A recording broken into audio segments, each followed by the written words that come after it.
Meow meow meow meow meow meow meow. Meow meow meow meow meow meow. Ooh. Hey, and we are live. I have no idea why I did that. How you guys doing? Hope you guys having a wonderful time. And let's get to it, shall we? How y'all doing? We're back with more Vampyr. This is Jonathan Reed, where we will be. What are we doing here again? Oh, yeah. We're basically here to do a lot of different things. One of them is basically just roaming around under the. Okay. But no, I'm one thing I do say about like this game though, like it's gonna be a lot of talking, a lot of like following people around as well, because again this game apparently I searched there's a lot of talking because there's a lot of information you need to find out, and then there's also like NPCs have like sometimes have like certain kind of like how do I say this? Like they have certain patterns where you have sometimes you need to follow them, and then you get to like eavesdrop on them or something like that. It's only a matter of time before the temple closes its doors. But it's like you need to be at like the perfect place or something. I don't know.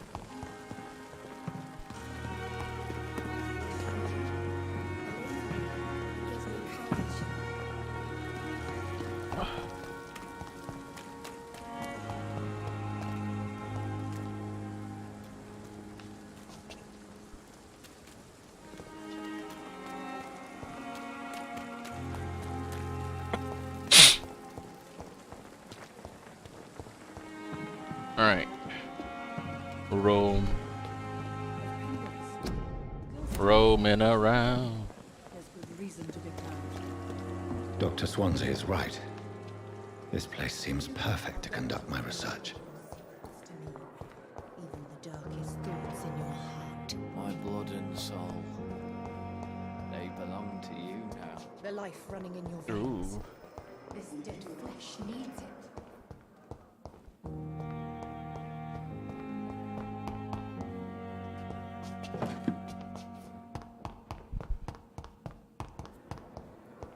Where was the other doctor?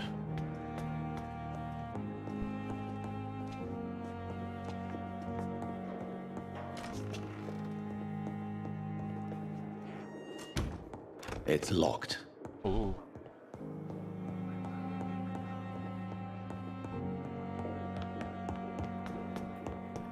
Yeah, we'll see whether we can like.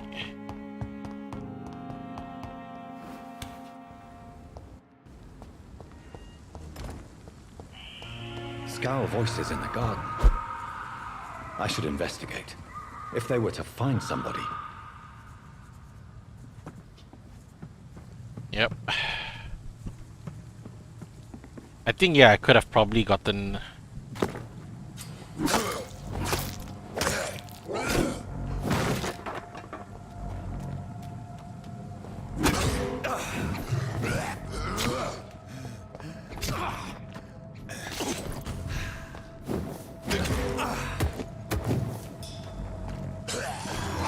Oh, I'm dead.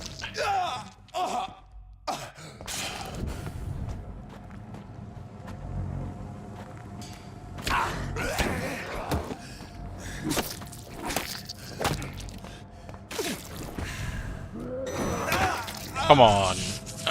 Okay, you know what?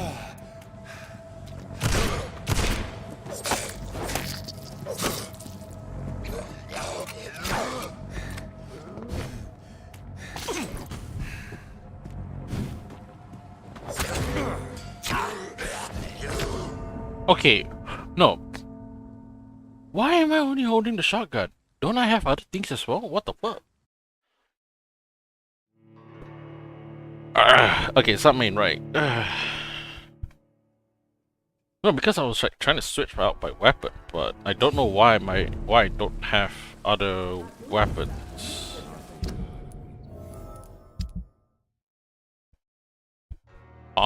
Okay, you know what? Fuck this.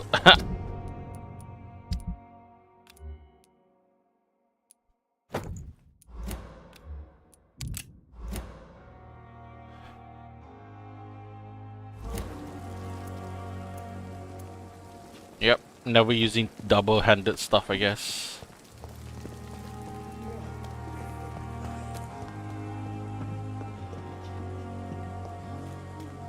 Dude, that cost me a lot.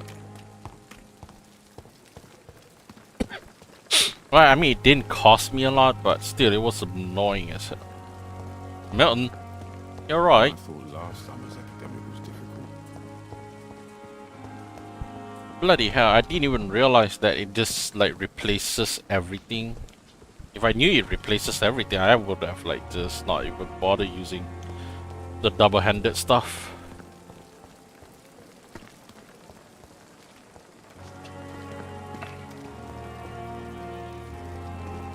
I kinda wanna follow this dude. Because he goes into like a room that we can't enter, so I assume...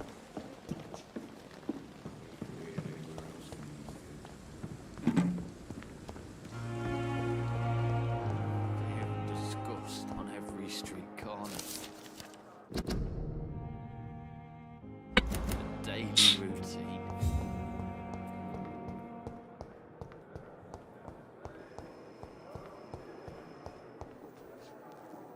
Come now, we can handle this. Do not cough in public.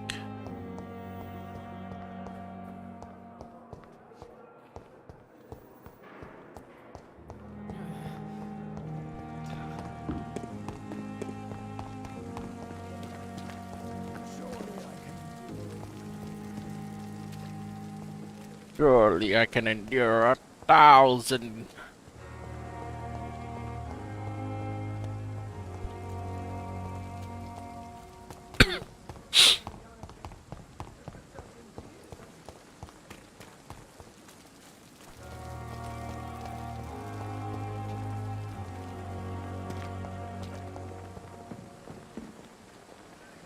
Good evening, Nurse Brannigan. Good evening, Doctor.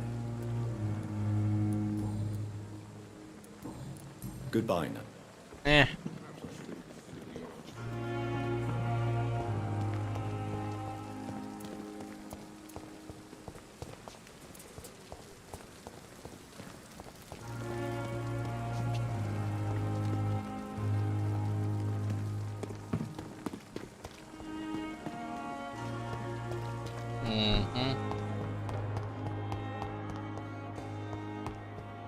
Fear and disgust on every street corner.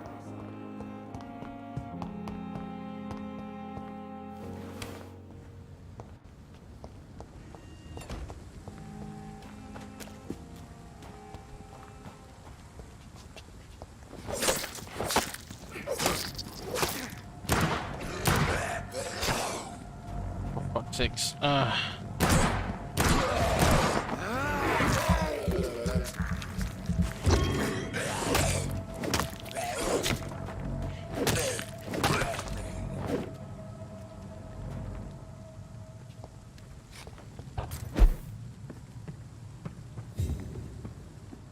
I'm gonna just wait here for the doctor, I think.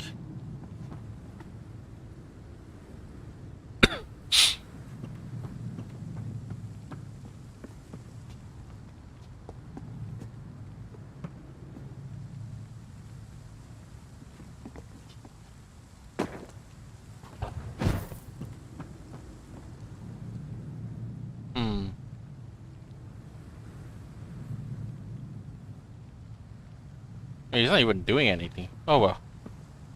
Maybe not now. Oh well, whatever.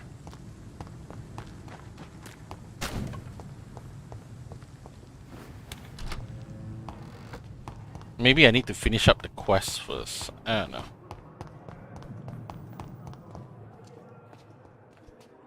Good evening, Nurse Hawkins. Good evening, Dr. Reed.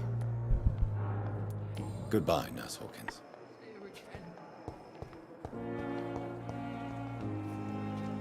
Good evening, Miss. I'm Dr. Reed, the new surgeon at the Pembroke Hospital. And who are you? Your name has no meaning to me, mortal. You're nothing but dust blown by the winds of eternity. I beg your pardon. What are you begging for, mortal? My clemency? Well, tonight maybe I'm inclined to mercy. You'll never forget the night you met Thelma Howcroft. You keep calling me mortal. Why is that? Oh. And if I'm mortal, what are you? Well, Dr. Reed, if you must know, I'm a vampire. I don't think so, but And why do you believe you're a vampire? I don't need to believe anything. It is what I am. It is what I feel within this hollow shell of flesh. Please, describe to me how you feel. What is it like to be a vampire? I can hear my body crumble from the inside as my flesh cracks and fades. I sense the last pulse of pustulant blood within my drying veins. I need new blood. ooh. I see. Have you ever heard of Cotard syndrome, Miss Howcroft? Never. It's a mental illness discovered by a French neurologist named Jules Cotard. The affected patients are delusional. They believe that they are putrefying, that they are dead, a ghost or a ghoul, or in your case, a vampire. Delusional, you say? Oh, sad. Petty mortal. You can't even begin to understand the concept of immortality. And you think it is I who am delusional. Yeah, you probably are delusional. I'm assuming you must be a patient here. Am I right, Miss Howcroft? It's only a cover. To hide from my enemies. Oh. I can leave whenever I want. As a woman, a spirit, fog, or bat. Who are these enemies you mentioned? Can you describe them? I cannot say for sure. But I sense their eyes on me from nearby. I feel them watching me every time I visit the garden near the morgue. Oh. The staff here are not your enemy. They're here to help you, to care for you. I'm not speaking of the doctors in white. I'm speaking of the men and women who hunt me. For I am a vampire. I see. Don't worry. These people will not find you here. I'll I'll personally Ooh. make sure they leave you alone. Thank you, mortal. But do not interfere with them, for you are no match for those that hunt me. You sure about that?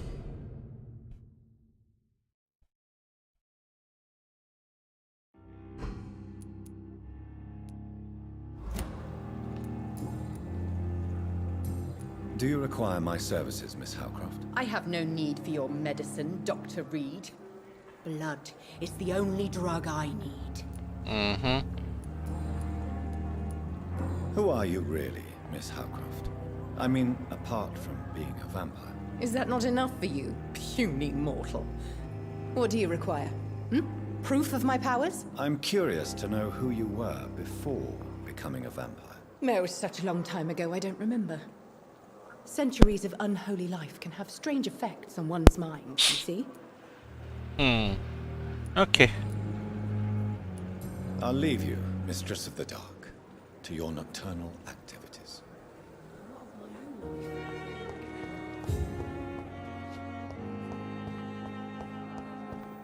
Ba ba ba.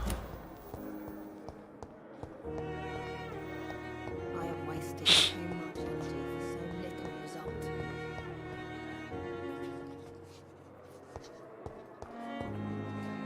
Good evening, Nurse. Good day.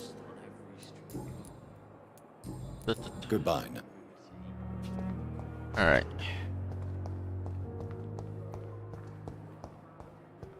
It's locked, all right. Good evening, Mr. Hampton. How do you feel? Dr. Reed, is it? Oh, sir, I must apologize for my behavior. What do you mean? I was not myself in the factory. Fear and exhaustion made me say awful things to you, I'm afraid. You remained perfectly nice and polite. Oh. A little delirious, perhaps. But who wouldn't be after enduring an abduction? Thank you, Doctor. That's a relief. Now all I need to do is rest and return to my flock. Oh. How did you end up in William Bishop's den? I had received alarming news about his recent behavior. I went to his place and he refused to let me go. Oh. Why did he abduct you? William was an alcoholic. His addiction suddenly changed to blood. I don't know why. Just like a patient I met here. This Miss Hawcroft. Oh. You dared to enter this awful place alone. You're a hero, Mr. Hampton. Or a fool. I'm just a man trying to help his friends, Dr. Reed. William Bishop was a conflicted soul, searching for light. Okay. So next question. Do you know Tom Watts, the bartender from the Turtle? I met him before I found you in the canning factory. Tom? Yes, of course. Always the helping hand, good old Tom. Without men like him, corruption and despair would have wiped out the East End long ago. Oh. People are still in despair. How could it be otherwise? The authorities have left us all to rot in this contagious nightmare. No drugs, no advice, nothing. It's a damn shame. It Who is. should I avoid in this part of town, then? Any particularly evil figures? Not really. Most men and women are just doing their best. And it's not my habit to speak ill of people I know, Doctor. Oh. Okay. Back. What is the general situation in the East End docks? The situation has always been tough, with a lot of tensions between the gangs and the Dockers' trade union.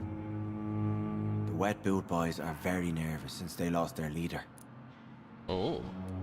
Who leads the gang now? Since Clay Cox went missing, it's his wife Edwina who runs the show, with the assistance of her minion, Booth Digby. Has the gang been threatening you? Ah, no. I've had this nickname for so long, you know, the sad saint of the East End. No one dares to bug a saint, not even criminals. Okay. Back. What do you do for a living, Mr. Hampton? I can't help but notice the cross around your neck. I manage a night asylum for the poor and homeless of the docks, and I try to guide the lost and hesitant to the right Oh my path god, to I'm our sorry. Lord. I'm sleepy. Are you a priest, Mr. Hampton? And I just had lunch, I Not guess. at all, Doctor. I'm just a man of faith willing to preach the good word. Why didn't you use your cross against William Bishop? To repel him somehow? That's a very strange question, Doctor. A cross is no magical token, if that's what you were trying to say. Not mine, anyway. Oh. Alright. How do you feel, Mr. Hampton? Medically speaking, I mean. I feel exhausted. Beyond exhaustion, actually. William drank so much of my blood in his madness. I feel empty. You're in good hands here. Dr. Swansea is well versed in blood transfusion, and I'm sure he'll take the best care of you. Thank you, sir. I believe all I need is rest. And then I can go back to the people who need me. Have you made friends since you arrived? Not really, but I recognize Miss Harriet Jones. I knew her when she lived by the docks.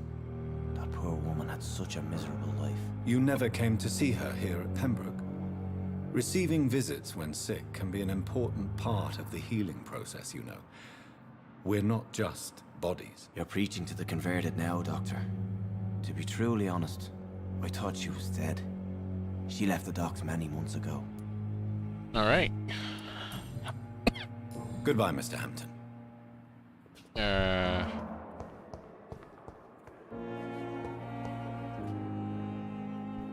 Good evening, sir. Can I help you? Unless you're here to fix my face. No.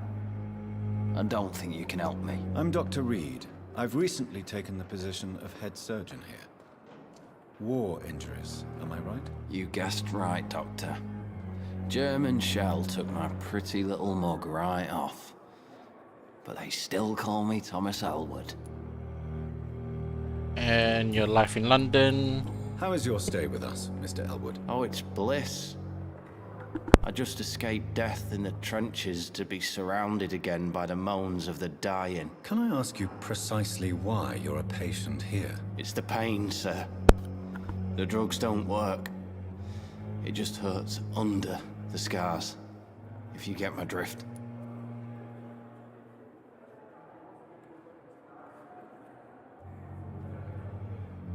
Can I do anything for your pain? Nurses gave me a bunch of pills. No effect. Told you. It's like the flames are under my skin, burning away. Oh. Who is treating you? Is someone in particular looking after your case? Nobody since the old and tired doctor spoke to me. Started to think I was forgotten about. Wouldn't blame you. You don't seem worried by that. My face hurts so much more when I smile or cry. I've learned it's easier not to speak. But be assured I'm smiling inside. Okay.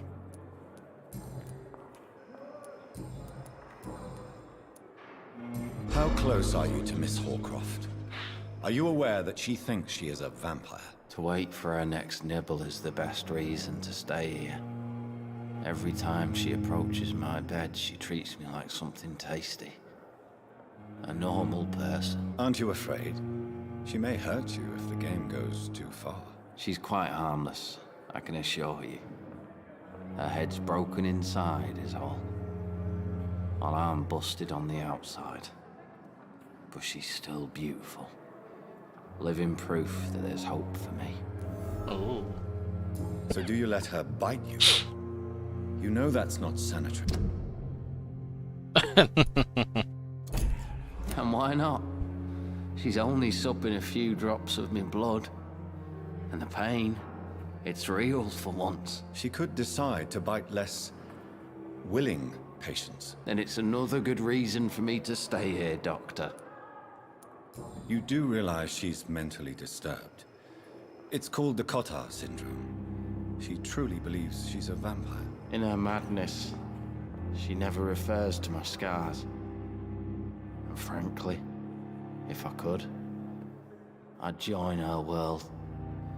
It seems much more fun than the real one. Aww. Alright. Where were you stationed, sir? Did you serve for long? I really don't want to talk about all this shit. No offense. I was pushing too much. I served in France myself.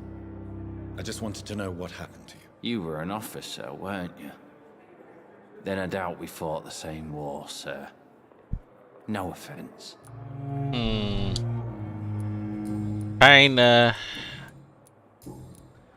Bye for now, Mr. kinda defensive the way he. Ding ding.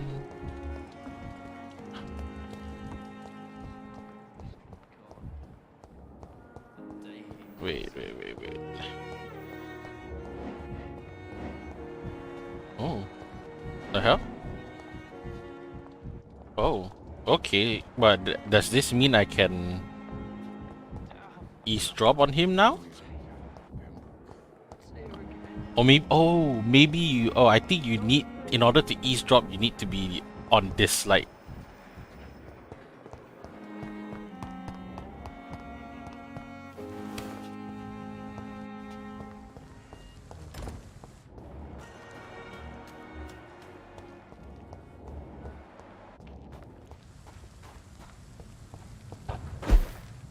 Alright. Oh, this is how you eavesdrop, I guess.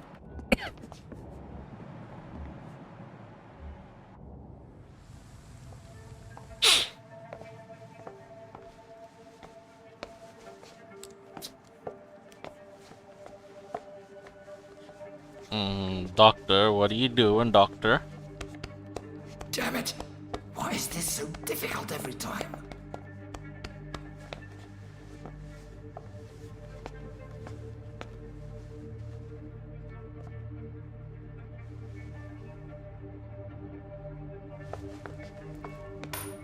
That is better. That is better. I will make it through one more night. Damn.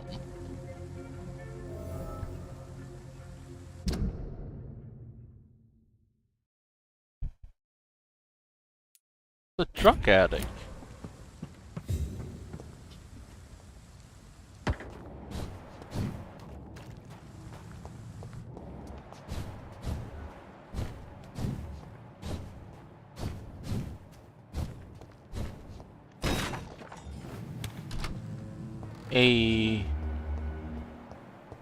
Obviously I can't use my powers here.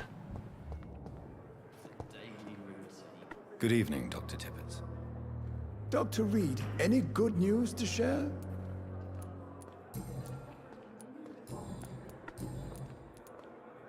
I know you're taking drugs, Corcoran. Why take such a risk? I need it to endure the long shifts. We have no idea how long the epidemic will last. We can't let it win.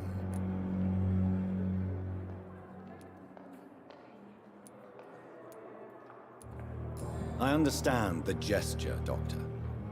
An immediate answer to an emergency situation, but this can't be a long-term solution. Thank you for your understanding, my dear colleague. And be assured, I have total control of my consumption.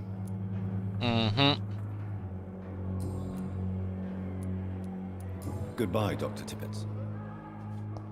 Blood oil with the fever.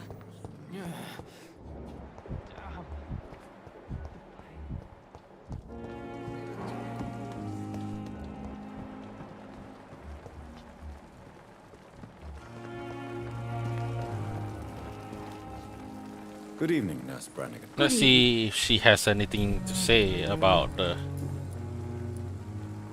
Tell me, Nurse, did you know Dr. Tippett was addicted to medication? I suspected this behavior for some time, but never dared to ask him about it. Until the day he confessed to me. Why would he confess to you about his addiction, Nurse Brannigan? Don't you know you doctors can't hide anything from a nurse? We're always there, even if you don't notice us. Do you consider yourselves our confessors, Nurse Brannigan? I wouldn't dare, Dr. Reed. But I'm intrigued. How did you discover Dr. Tippett's secret? What can I say? I seem to have a knack for discovering secrets. And for hiding them as well. Oh. Do you approve of his addiction? Of course I don't approve. But I understand he needs it to fight the exhaustion. Let's hope he'll stop injecting himself once the epidemic is over. And what if he doesn't? Then we'll have to convince him to stop. I believe he's still in control of his addiction, for now. But we must remain vigilant. Okay. Goodbye, Nurse.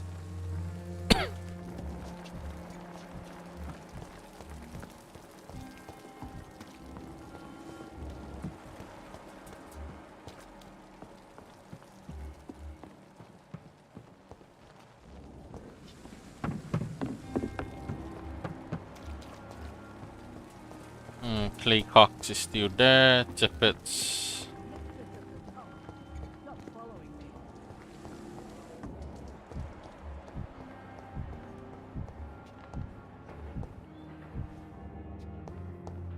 You are going to reveal. I cannot enter. There's someone in here, but I can't go in there, so. Alright.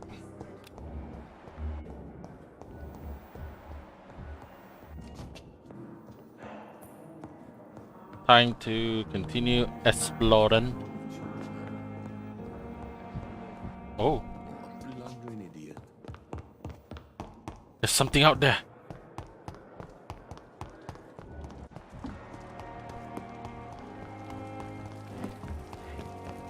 I see it, but I don't know whether I can reach it in time. No, it's gone. God damn it.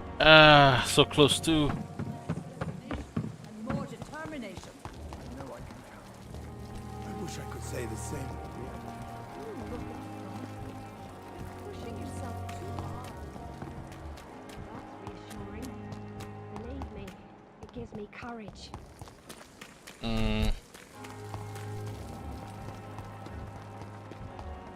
Maybe I need to talk to them first. I don't know.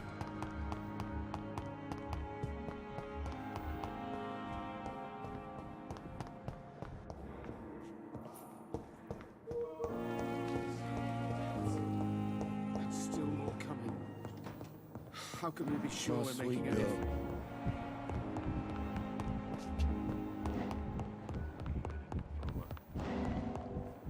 There is. Okay. But I definitely don't have time to go out there. It's like I basically just need to be standing out there all the time until day one. It's because it's not like I can use my vampire powers.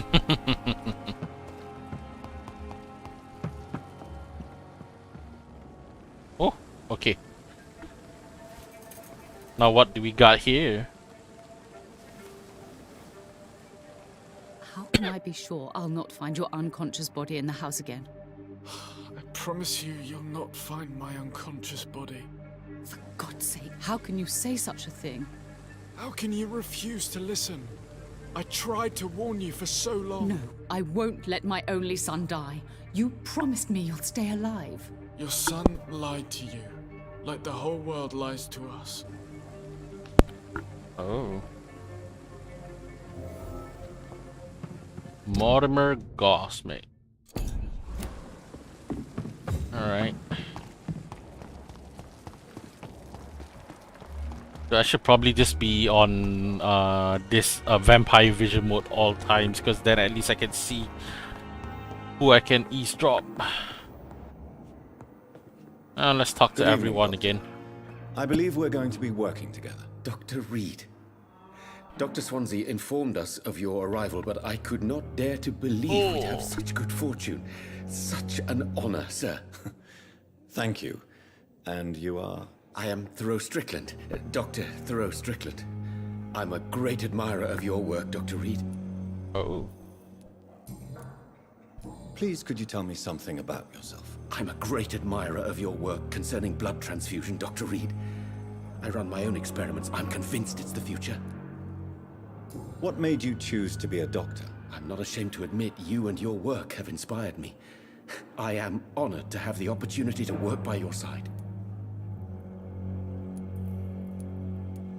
It's always a pleasure to share scientific and medical knowledge with someone eager to learn. I'll be glad to help you if I can.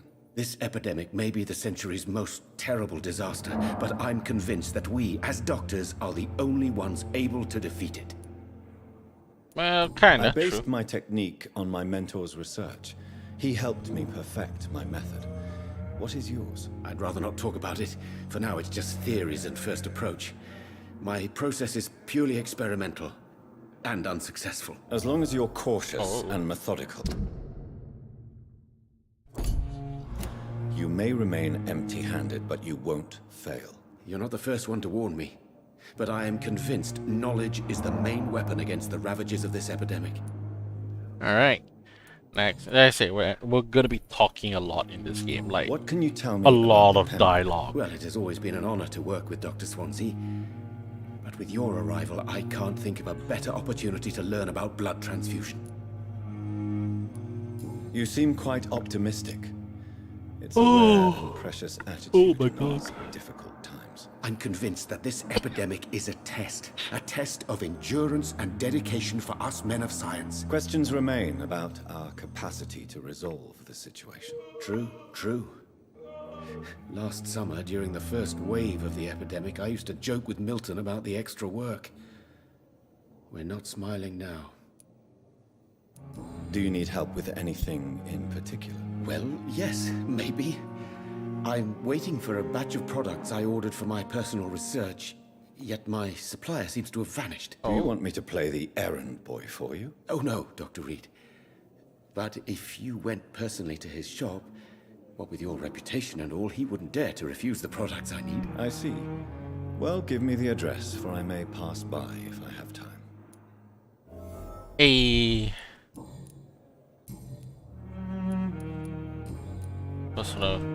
Tell me more about your willingness to experiment with new medical techniques. Harvey Fiddick is a patient suffering from a severe injury that could cripple him if not treated correctly.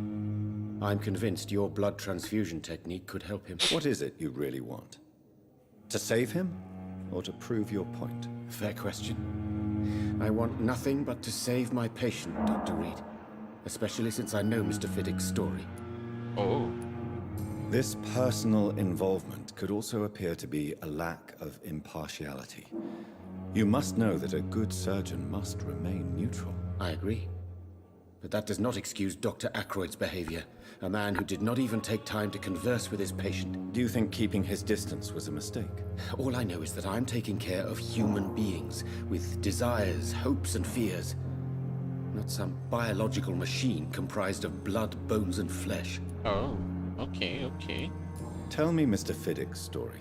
Our first diagnosis was compromised because Mr. Fiddick lied to us about the real origin of his injury. He first claimed it was an accident. But why would he hide such crucial information from us? Because he is a proud father, ashamed of putting his children at risk because of his own negligence.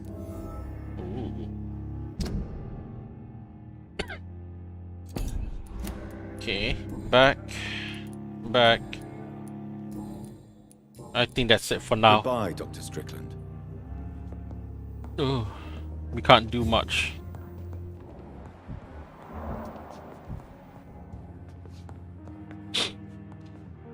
Good evening, madam.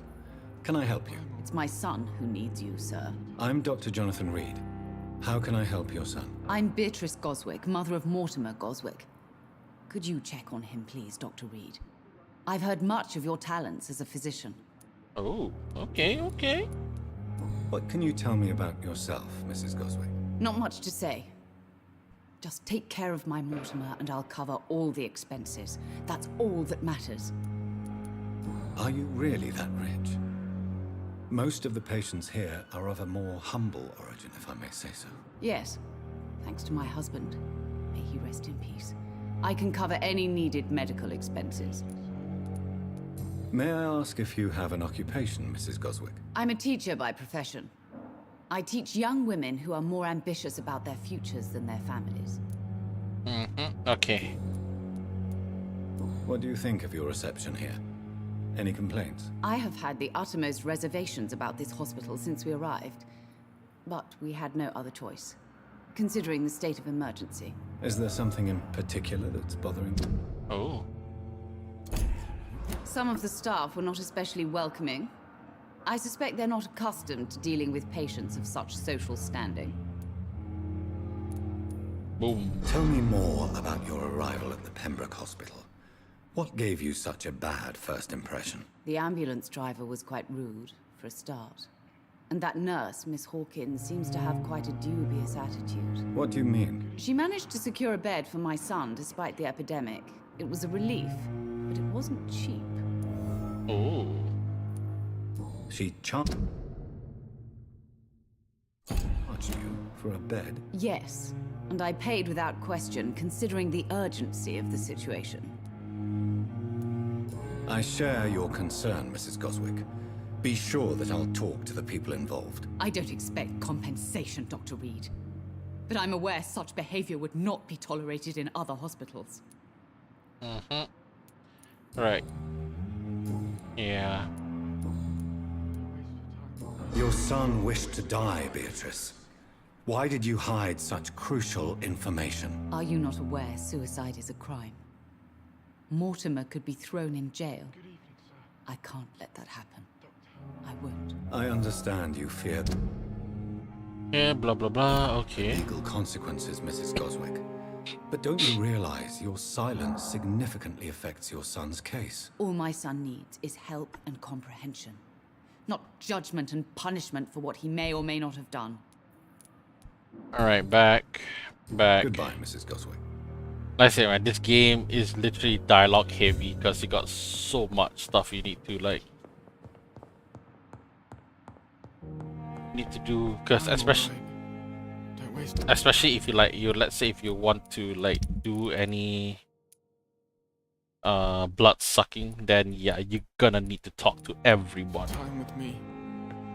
Good evening. I'm Dr. Reed. Can I help at all? No, Really? Why are you here then? I don't want to talk. My throat hurts too much. I suppose that this pain is the reason you're here. Is someone taking care of you? Yes.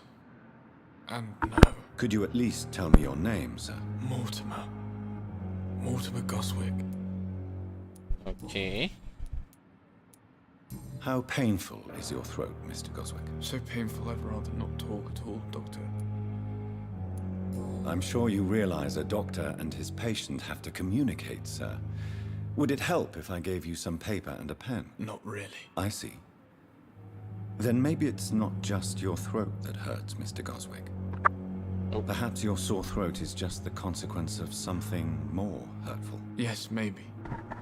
But I don't want to talk or even write about it now. How painful. So painful. I'll let you... I'm Good evening. I'm okay. Alright. Why did your mother have you hospitalized here? She seems convinced this is a bad hospital. My mother just wants the best for me. She won't rest while I'm here. She'd go all the way to hell and back to help me. Pembroke Hospital may look unorthodox, but rest assured you're in good hands here. It's not me you have to convince, Dr. Reed. It's my mother.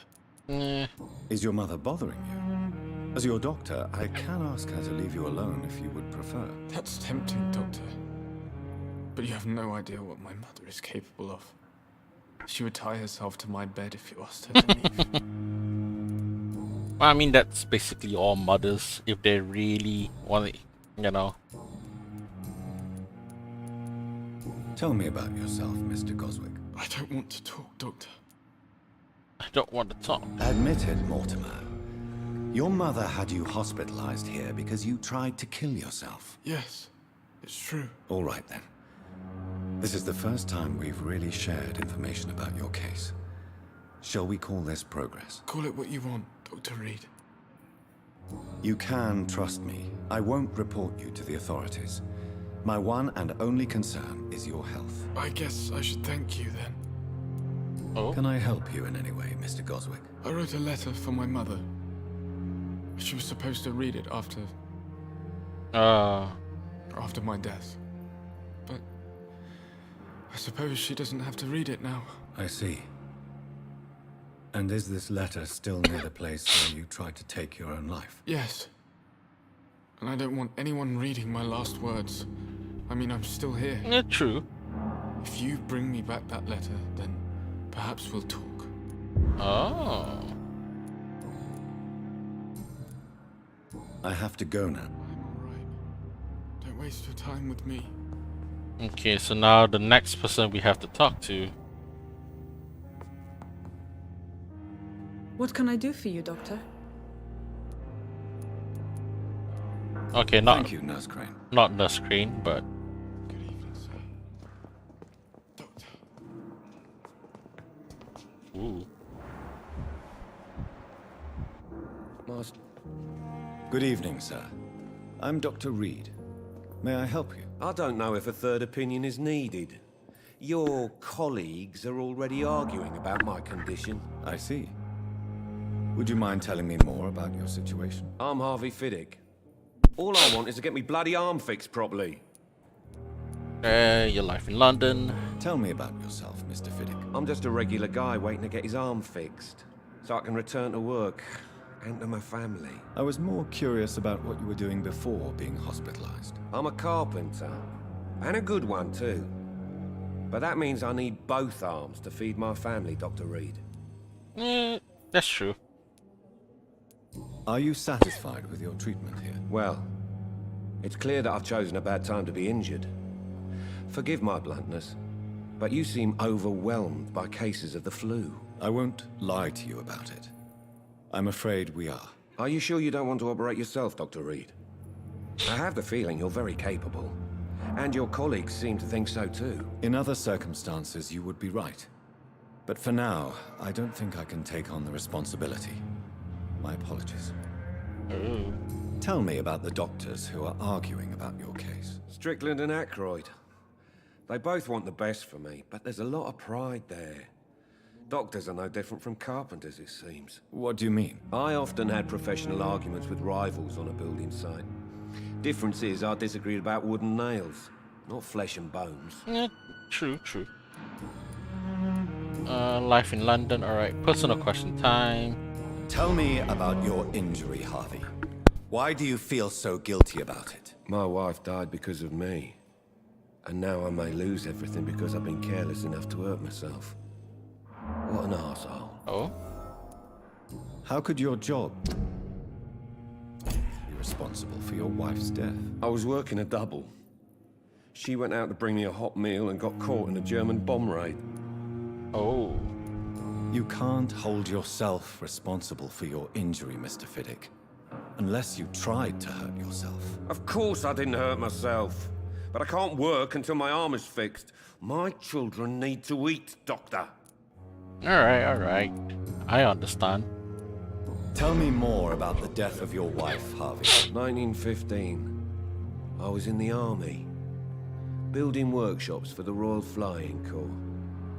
Helen was happy I wasn't sent to the front. What happened? The Germans sent Zeppelins to bomb the construction site, but they missed their target. My wife was bringing my dinner when the bombs fell. Ooh. I'm sorry for your loss. So many died during the bombings. I served in France and witnessed the carnage there. I would like to say that she didn't suffer. Truth is, I have no idea. Yeah. I just know that I'm all that me kids have. Poor little bleeders. That's How are true. your children after losing their mother? They were smaller then. The only good thing about this is my Helen didn't bring them with her that night. Alright. Back. Alright, done. Goodbye for now, Mr. Fiddick. I'll see you later. Nice sweet girl. Oh. Never could keep from her. Blood quality of Harvey Fiddick. Good evening, Mr. Fiddick. Good evening. Personal question. Oh. You seem worried about the safety of your family. And it's obviously the reason Oh why my your God. wound troubles you so much. I cannot give up on my children now. They both need me living. What about their mother, if I may ask? She died in 1915 during one of the first Zeppelin raids. We never found her body. Alright. Goodbye for now. I will not let you down. I think that's done already. We don't have to talk to him, basically.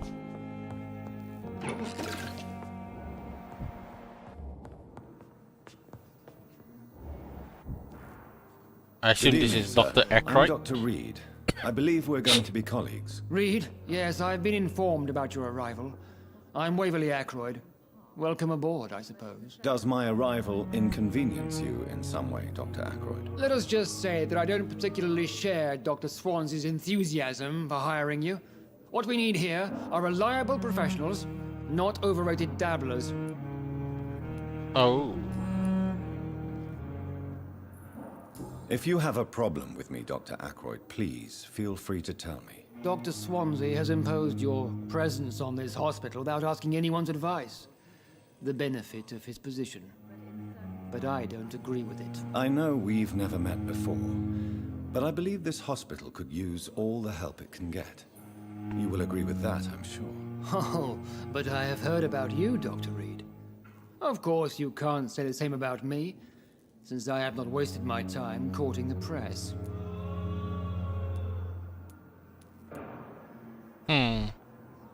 There is no need for such animosity between us. Don't you think the epidemic is already enough to deal with? That is one point we could agree on. And that is precisely why I want to be sure that you will be of help to this hospital, instead of a burden. Okay. Since your tenure in this hospital is longer than mine, perhaps you can tell me more about this place. Let's just say I'm tired of the carelessness around me. I have always respected the skills of Dr. Swansey, but over time his enthusiasm has become displaced. Carelessness? Oh. Exactly what are you talking about? We're here to save lives. The people who trust us are not volunteering for experimentation. They're here to be healed. I don't intend to run any radical experiments, Doctor. Even if I, as any good practitioner should, express an interest in pushing the boundaries of medical research. Modern medical methods were created through audacity and ego. But there are rules in our line of work, and they're here to protect our patients. Oh. Disapproves of modern medicine methods. Huh. Tell me, Waverly, what do you think of Dr. Strickland's enthusiasm for his experimental research? Strickland is playing with his patients' lives for pride and glory. Now that, sir, is unethical. Are you thinking about something in particular? Harvey Fiddick needs delicate surgery. I believe we should stick to the usual procedure, but my young colleague obviously disagrees. Ooh. And are you not afraid that your rivalry with Strickland may be blinding you? Rivalry? I guess you could call it that. But I will never be childish enough to let my personal feelings affect my judgment. Why do you wish to lead this surgery? I strongly believe that Mr. Fiddick should not be butchered to test an unproven procedure. Ooh.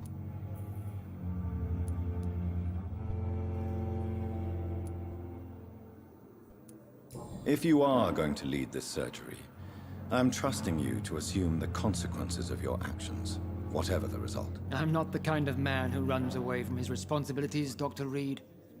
There is no need for you to be looking over my shoulder. Okay. That's done. So now personal question. I don't know what you've heard about me, but I have already proved my value as a practitioner. I don't question your skills, Dr. Reed, but your motive. Is it money, fame, or are you truly dedicated? And what exactly is that supposed to mean? I served in the war just like you. But unlike you, I did not use the wounded to play the modern sorcerer. Be careful what you insinuate, Dr. Ackroyd. I only want you to admit you used those men to improve your theories.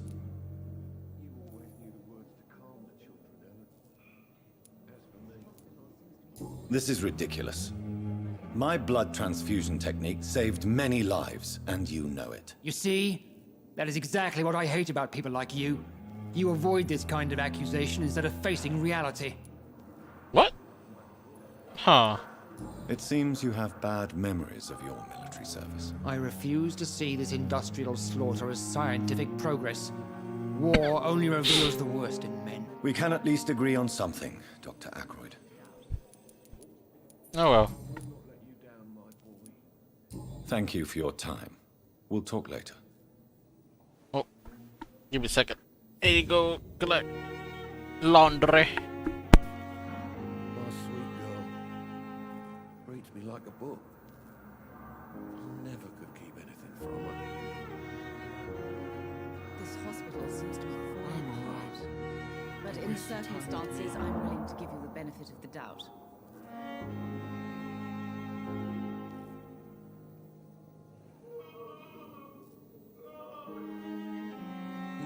Knew the words to calm the children, Ellen. As for me, what a blundering idiot.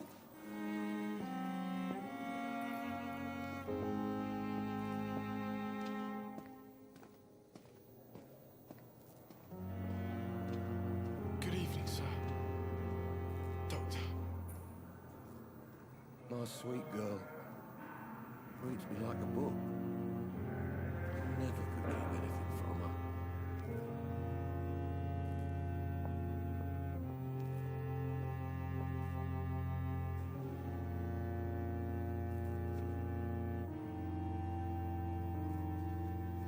I will not let you down, my boy.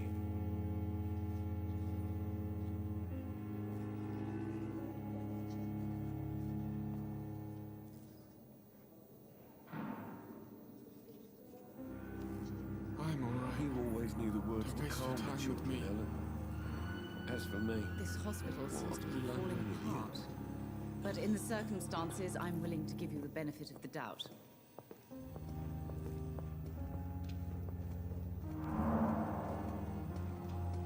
my sweet girl reads me like a book. I'm Never so could keep tired. anything from her. Will this shift never end?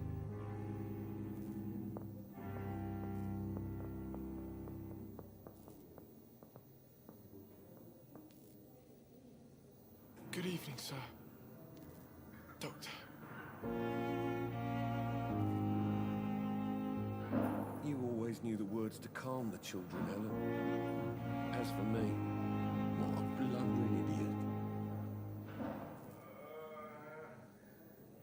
I'm all right. Don't waste your time with me.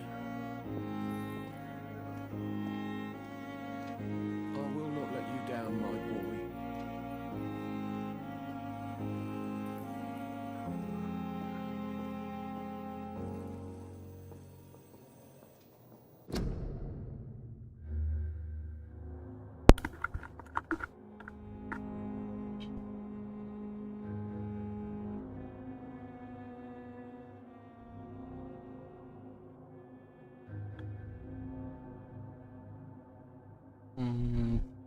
Give me a second. All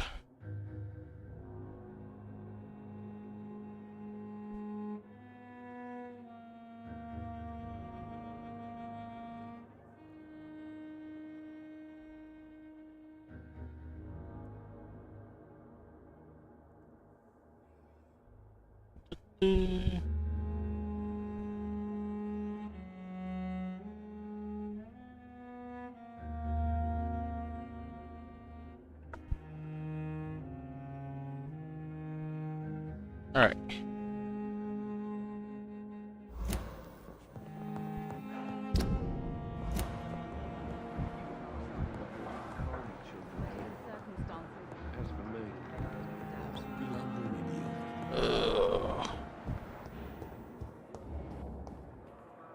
I'm quite busy right now.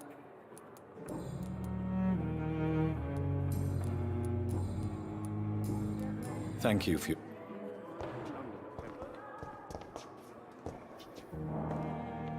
I'm quite busy right now, Dr. Reed. No, I did not mean to. Thank you. Good evening, Doctor. And good evening. Alright. What do you think of Dr. Ackroyd's aversion to modern medical methods? It's a shame he's so narrow-minded. Dr. Swansea taught me that science is about exploring uncharted territory. I'm convinced that's true. With the influenza and all that's going on, you should put your differences aside, don't you think? Why is it so difficult to work together? I believe that if Dr. Ackroyd... Give me a second. Okay. Want to discover the transfusion process, he would be the first to recommend its use. So you believe it's just a question of jealousy and pride? Dr. Ackroyd is as proud as he is blinded by his obsolete concept of medical science.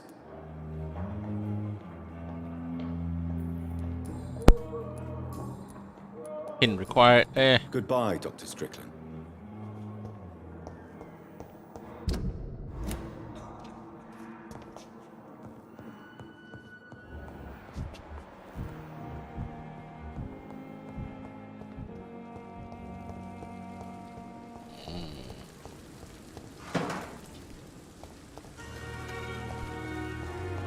Okay, that just leads to outside.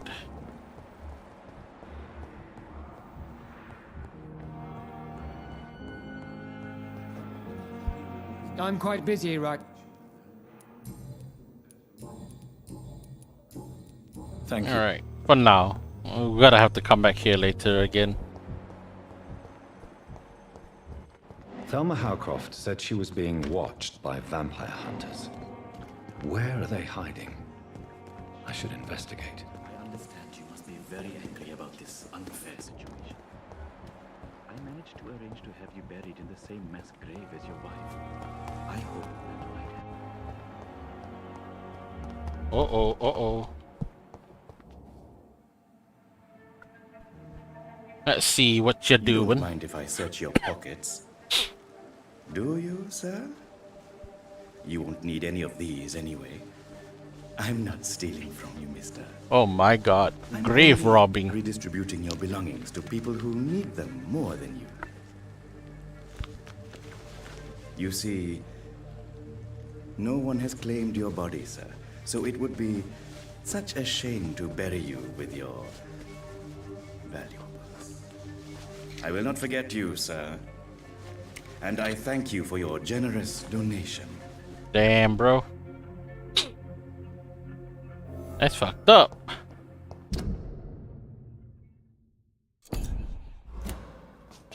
That is fucked up. It's locked.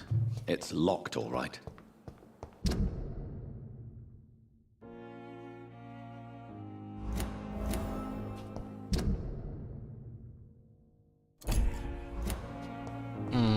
Wonder why that's locked though.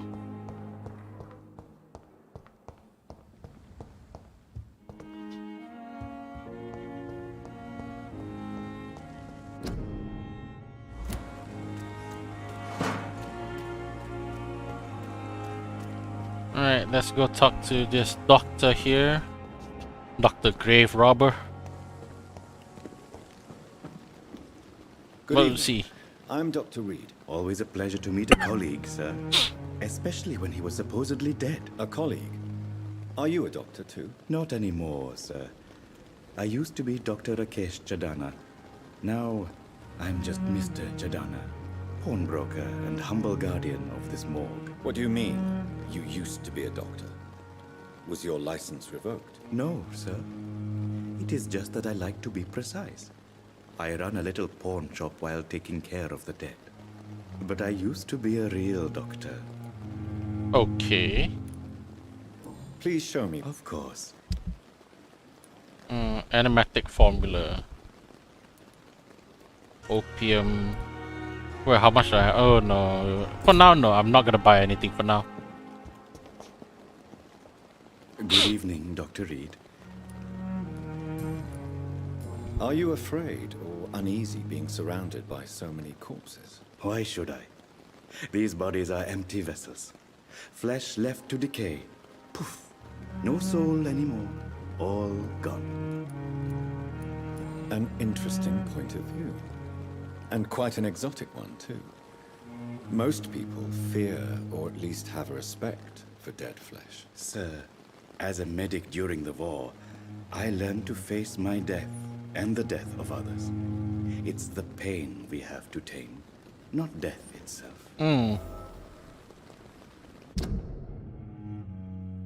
Okay.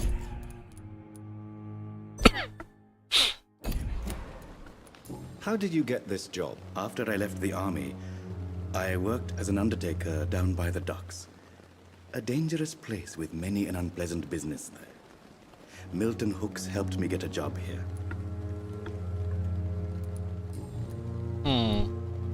Have we met before? I don't think so, sir.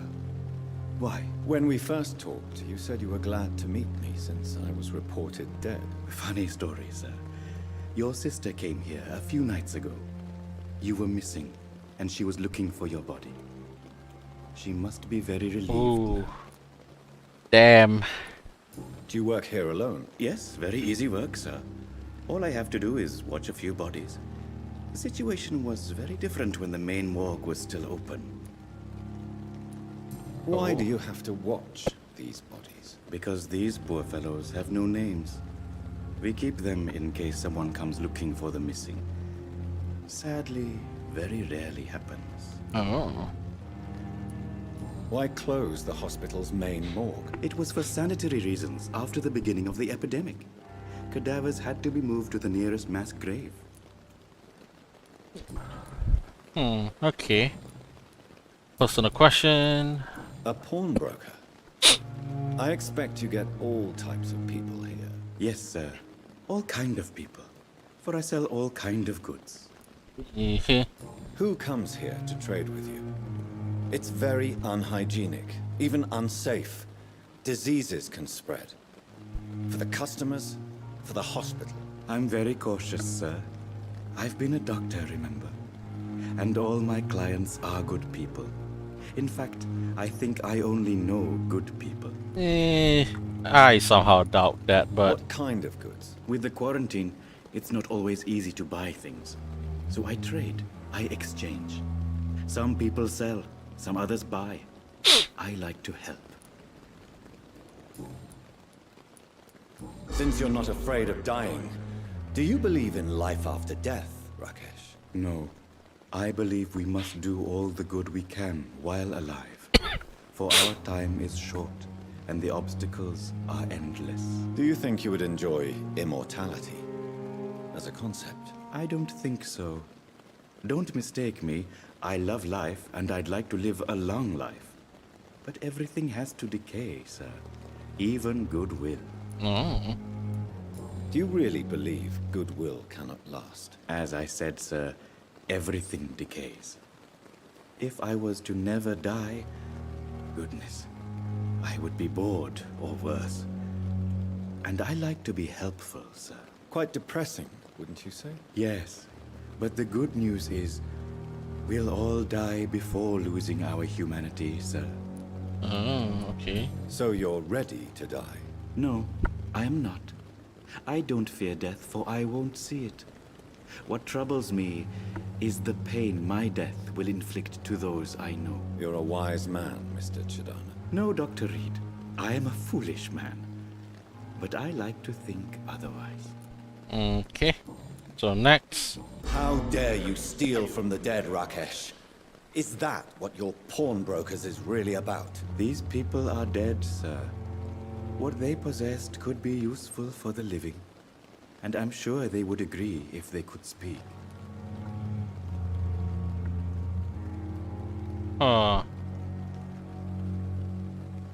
Damn. No, why should I go for this one though?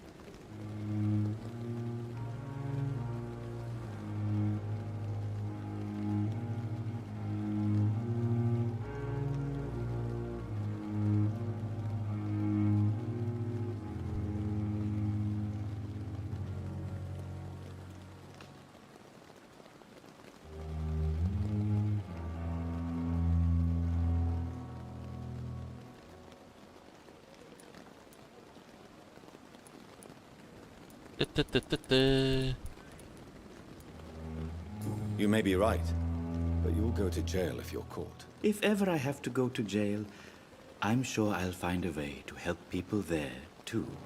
Lol. Alright.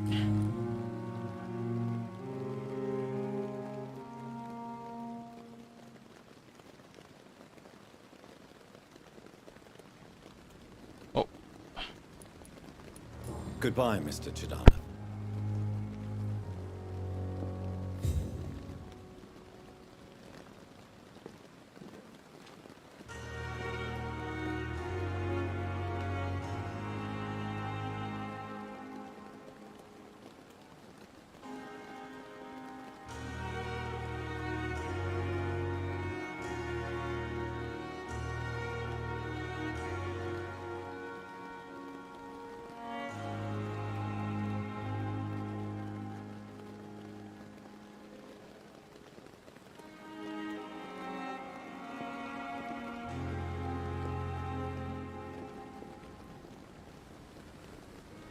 It never ceases to amaze me how you, the dead, seem peaceful and lost at the same time.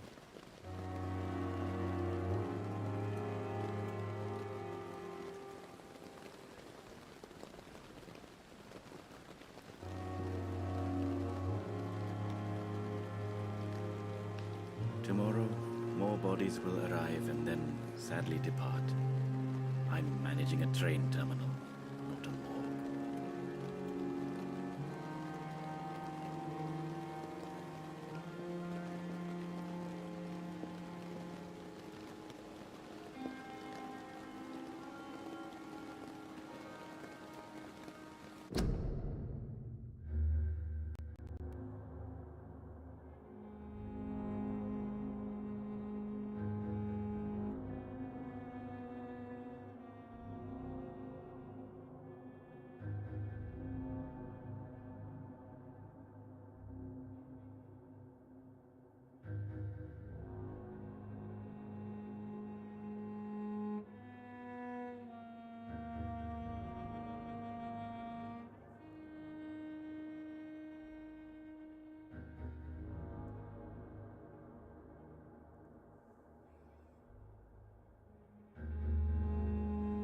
Yep, sorry about that. I have to talk to because my mom was asking me to find something online. Anywho.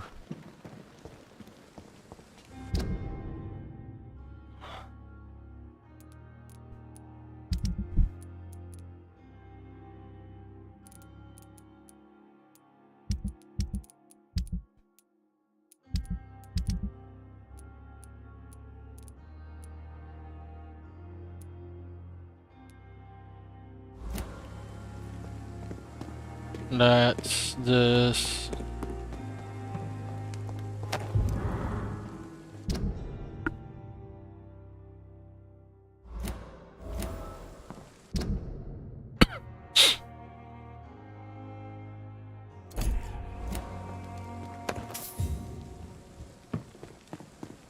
I mean, I just did the same thing. Okay, I need to talk to Pippa as well, You because always knew the words to calm the children. Good evening, sir. we have a new clue on Pippa.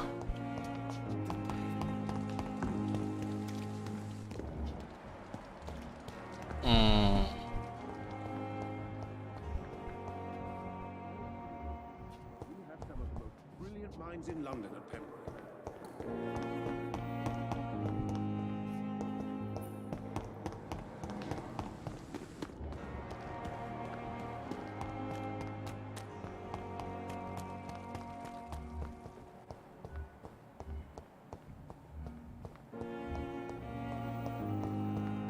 With you at our side, Dr. Reed.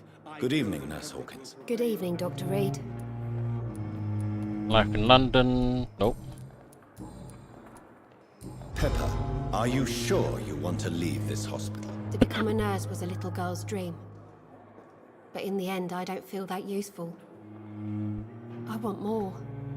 I want to make things change. You should be proud of what you've achieved. This hospital represents hope for many people in need of help. Maybe you're right. But at the moment, I feel like we're just a cemetery waiting room.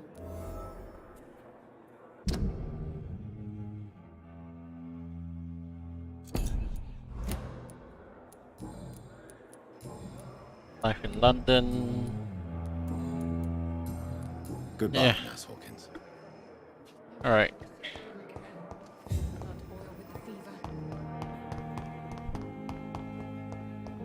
Next is...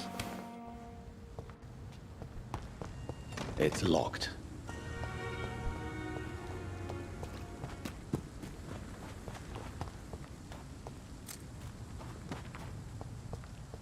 Okay, you know what? I'm gonna switch out the shotgun for the stake.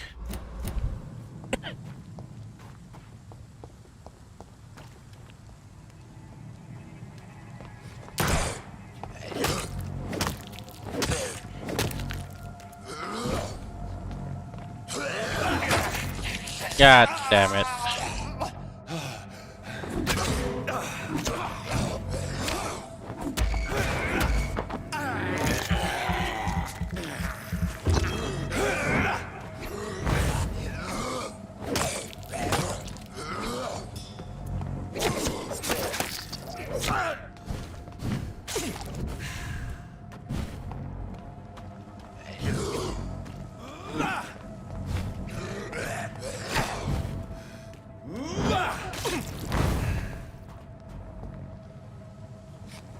That's almost died again.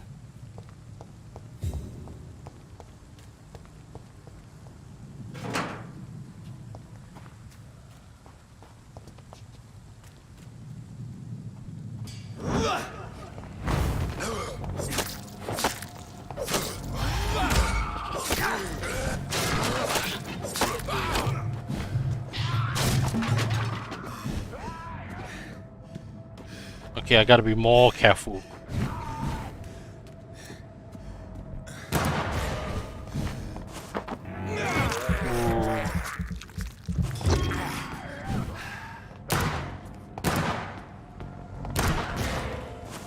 I gotta be so fucking careful.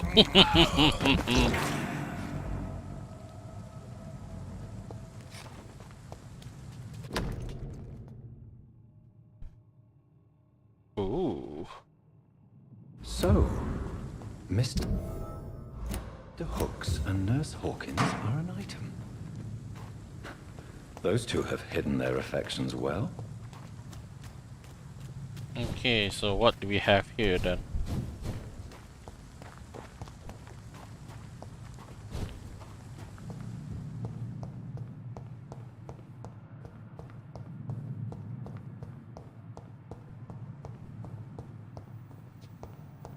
What is this place anyway?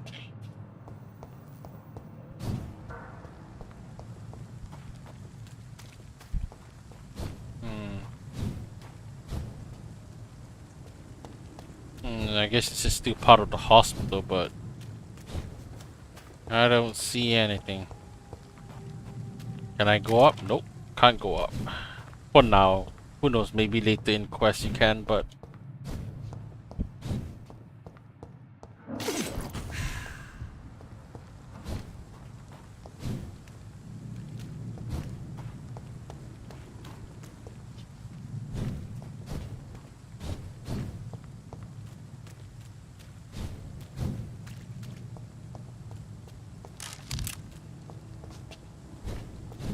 It's locked, all right.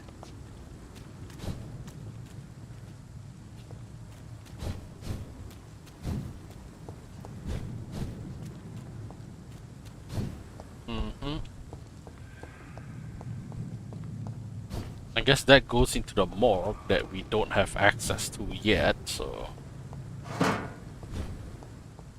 I cannot enter. I assume this is the morgue, because they say it's closed down, right?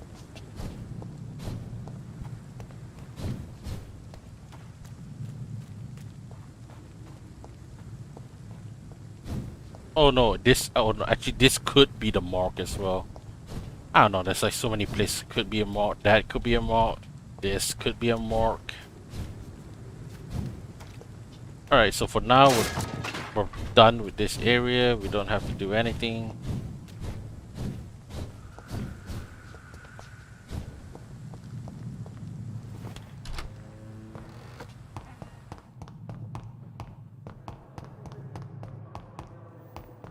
Alright, let's go give Milton his wallet. Milton! Good evening, Milton. Good evening, Doctor. Still trying to save lives? I have some good news, Milton. What? The epidemic's over? I retrieved your wallet, with all the money and a certain picture. Well, yeah, Pippa Hawkins is my girl. So what? Is it the difference of skin colour that bothers you? Not at all, Milton. Good. Please, take this money anyway. To remind...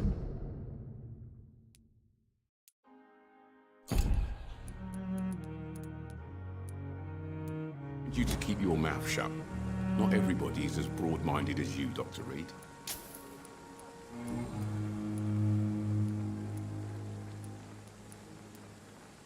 Tell me why you're extorting money from some of the patients here. If a patient wants a bed, he'll have to pay me a little fee. That's all. Where did you get the idea for such an immoral scam? Funny you should ask. The first time it was from a patient who bribed me to get a bed. It's only then I realized I could make a fortune. Oh. What's going on between you and Nurse Hawkins? Pippa's tired.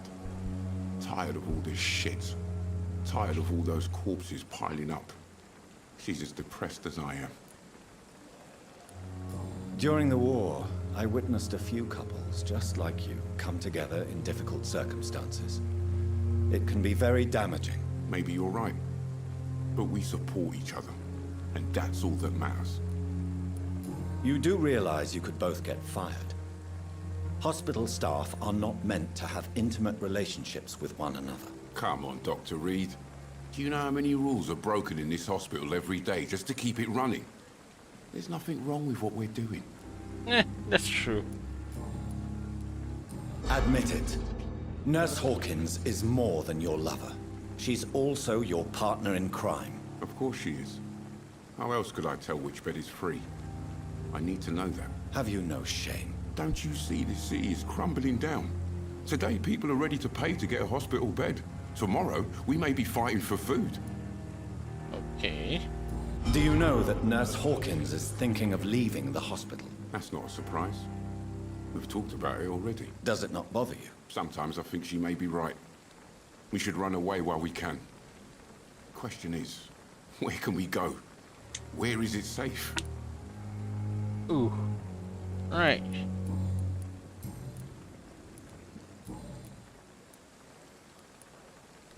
I'd like to... Wise chop. Milton shotgun. Oh.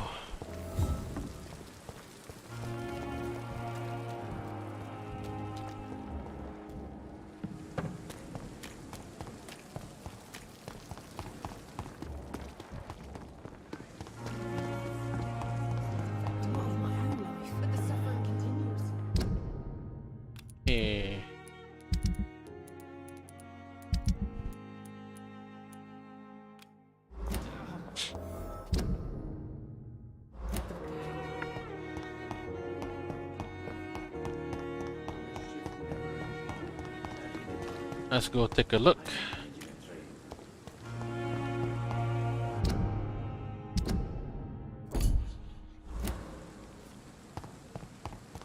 Maybe it's over here? No?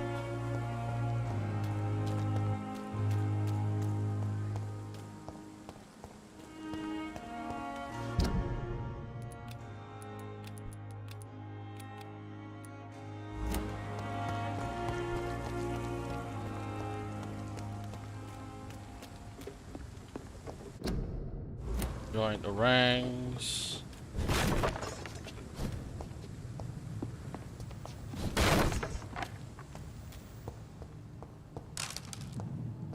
Let plate, let rod.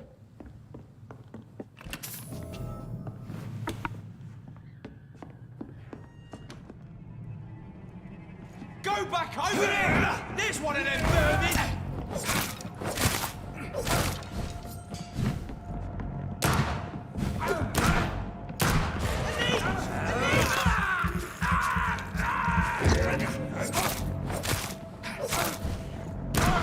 Oh my god!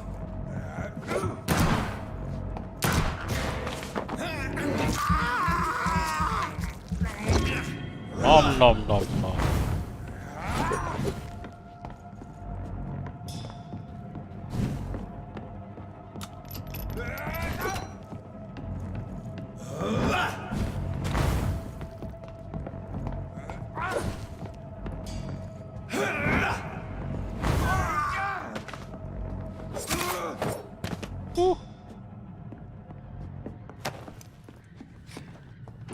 Alright, what the hell do we have here? Vampyr.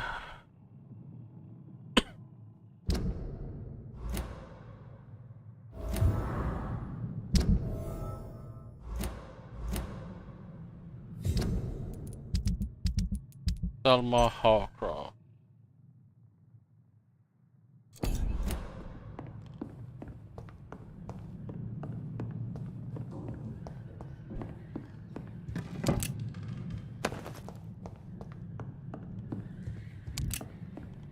Alright, I think for now I'm gonna just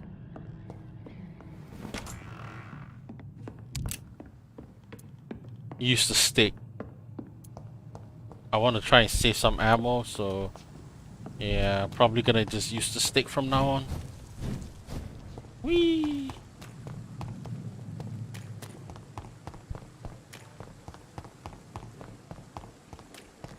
Alright.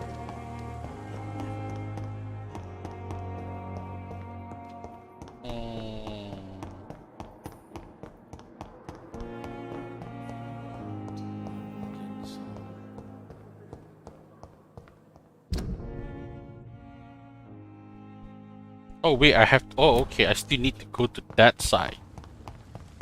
Okay.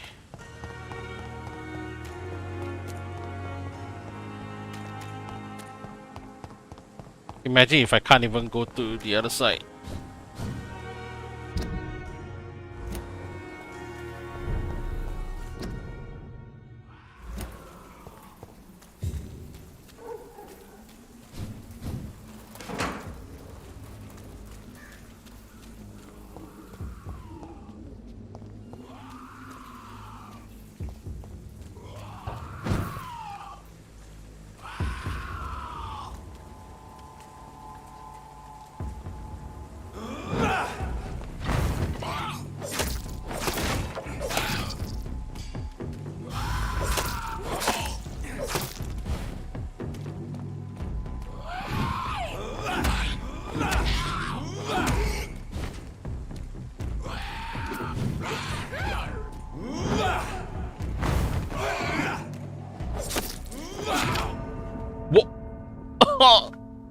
Lol, that one single hit. Oh god, that's level 18.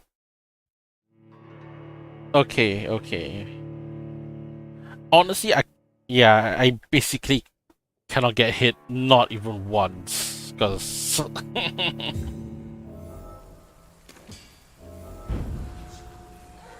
let's try this again.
No! Okay. Okay, you know what? Fuck it. Not even gonna bother for now. I may...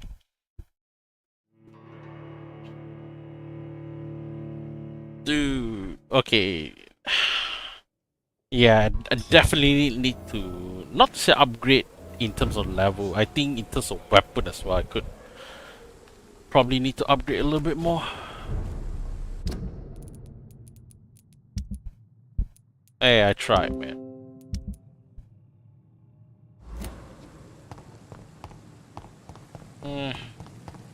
I said we can always come back later.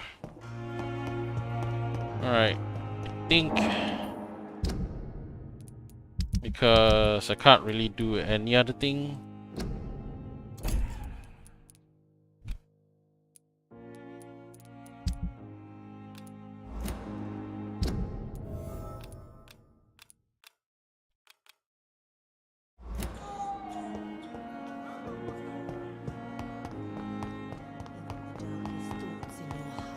My blood and soul, they belong to you now.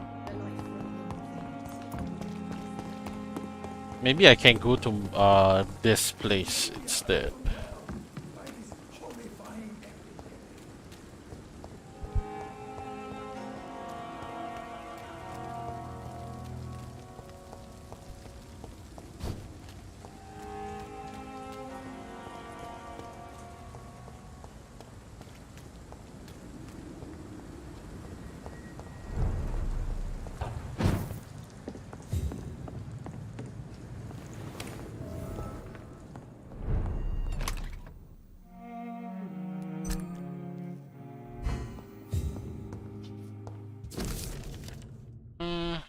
In this letter, Mortimer Goswick does nothing to hide his desire to die. I could give it to his mother, but doing so would betray his trust. More shilling. That's just another way out, I guess.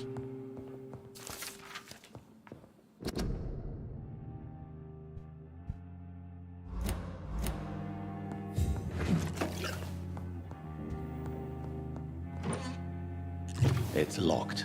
Yeah, I assume this one is like you need to either kill the mom or... Because you need the key, so...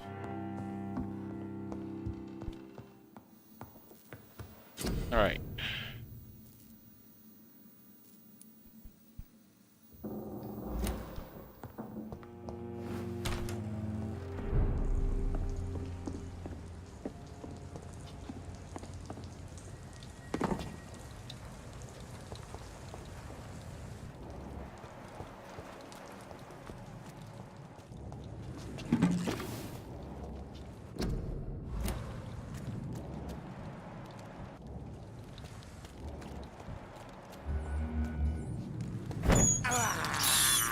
I have this thirst for blood.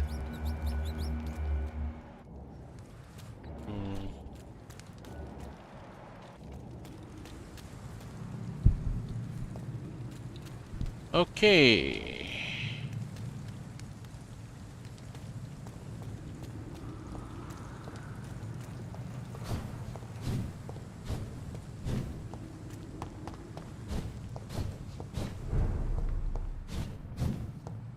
Bro. Hospital.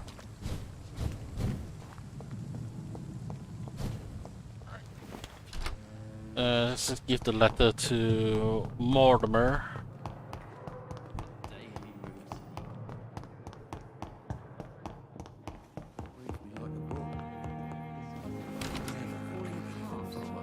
But in the circumstances, I'm willing to give you the benefit. Good evening, of the Mr. doubt. Goswick. How are you? I'm okay. I have retrieved your letter, Mr. Goswick. I can assure you that nobody read it but me. Thank you. This is for you, then. For your help. And for your silence. I think you should talk to your mother.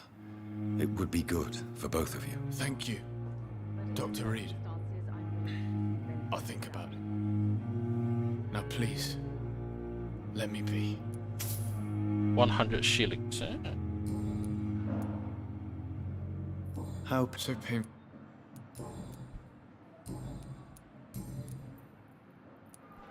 read your letter, Mortimer. You wrote about an unbearable feeling of despair while the world crumbles around you. Tell me more about it. There's nothing more to say, really. It's hurtful, it's unbearable, and I don't ask anyone to understand what I feel.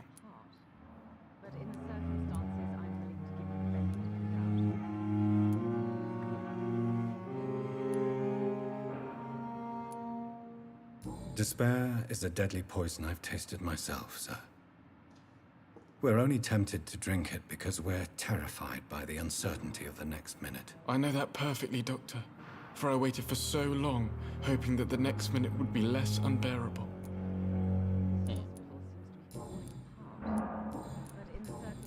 I have to go. Alright, let's talk to Mom. Good evening, Doctor. Life in London, no.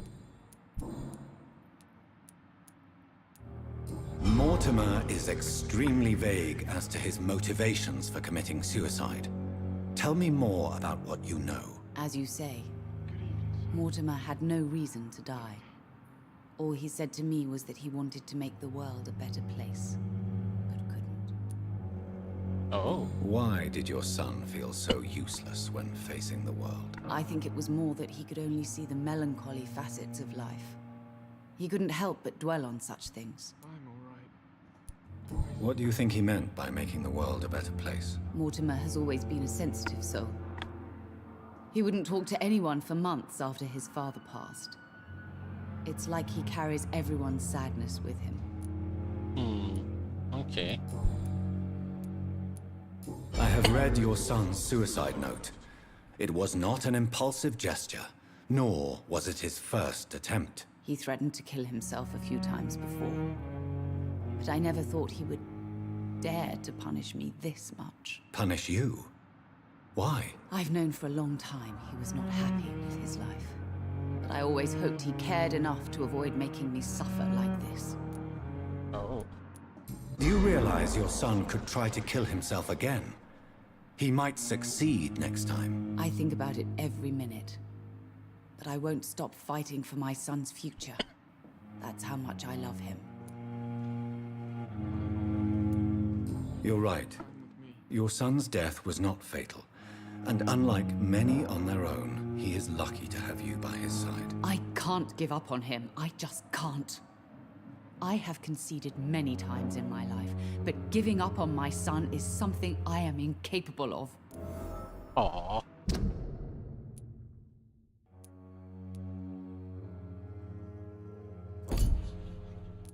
Hey.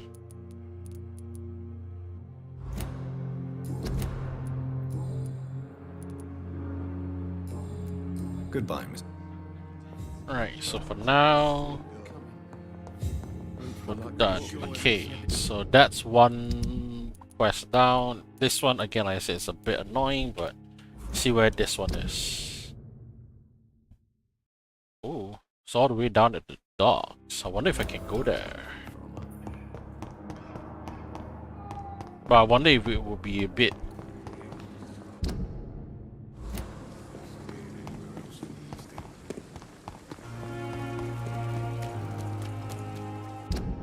Is it down this way? Okay, it is down this way. But I wonder if I can actually go to the docks or not. Because sometimes they might block you. Maybe I need to finish like the first chapter or something.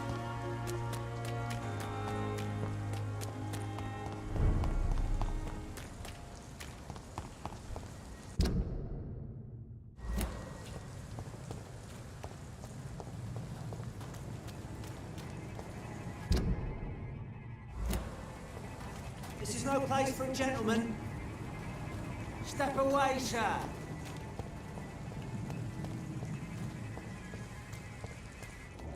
It's a leech! Kill it!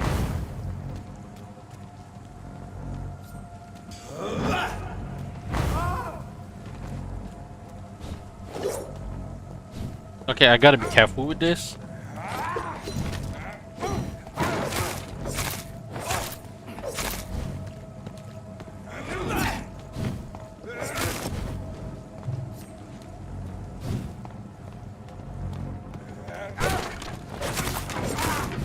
Fuck, it's fast! Oh.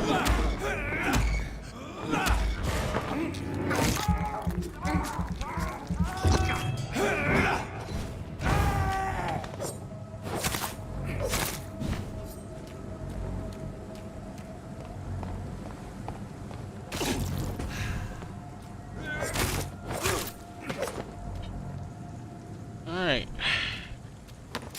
That's one down. More to go.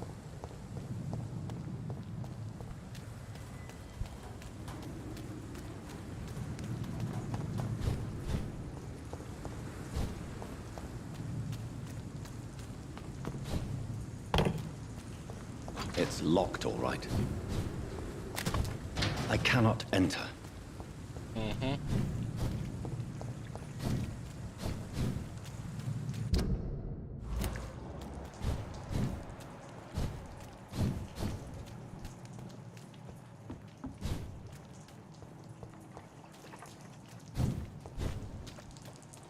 Just literally down here.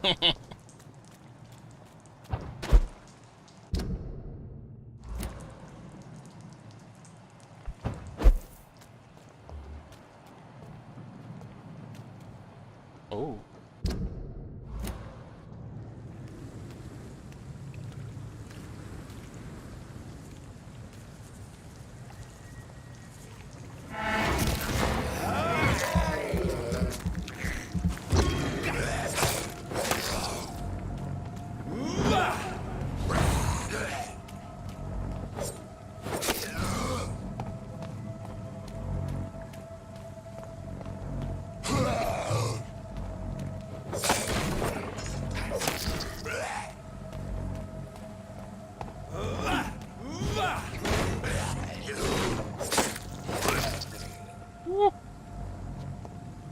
That guy was very resistant to like my melee attacks. Yep.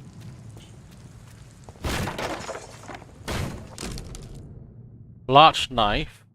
Large and beautiful knife with a name engraved on the blade. This is an impressive knife. There's a name engraved on the metal.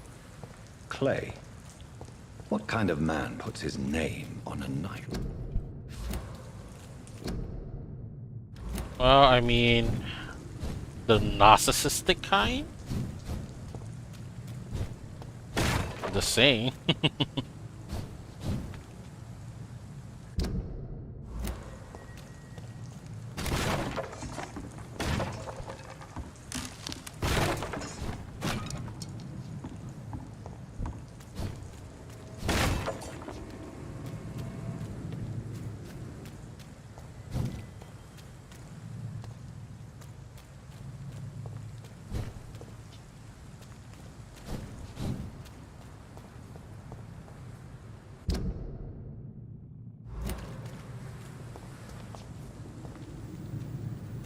Yeah.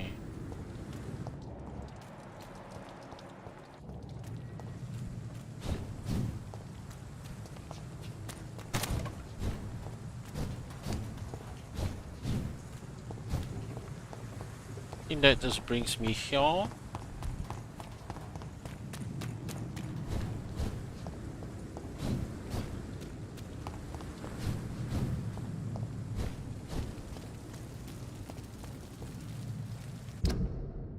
course, I still need to.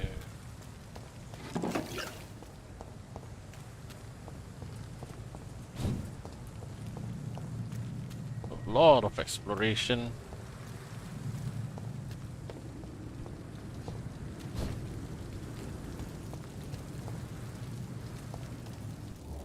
Level 12.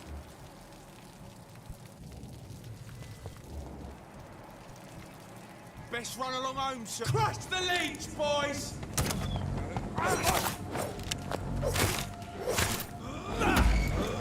He's mine!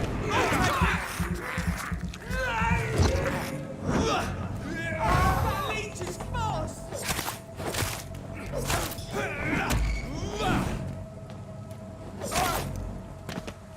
Mm-hmm.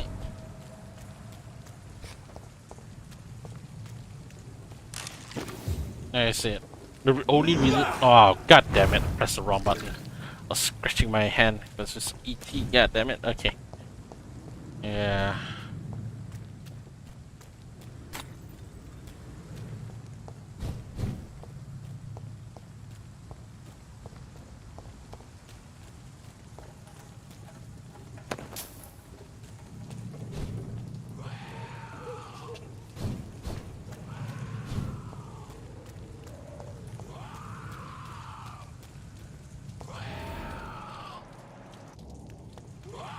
Thing is, I see... Oh god.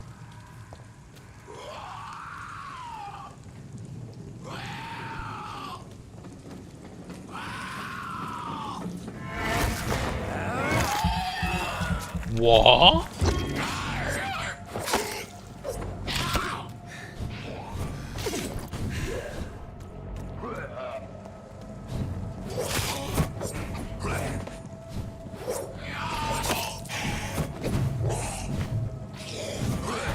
Oh god. Am I seriously gonna be fighting this?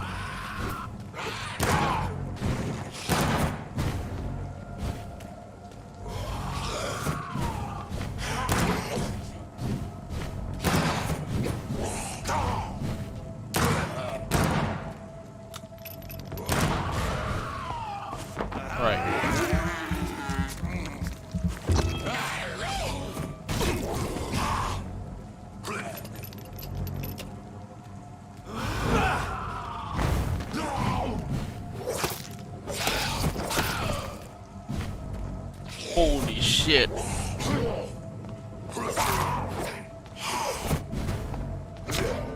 Okay. So at least we know now not to go to the farmers, not to do this quest as well, because this quest is a boss fight. I wasn't, to be honest, like I said, wasn't expecting a boss fight.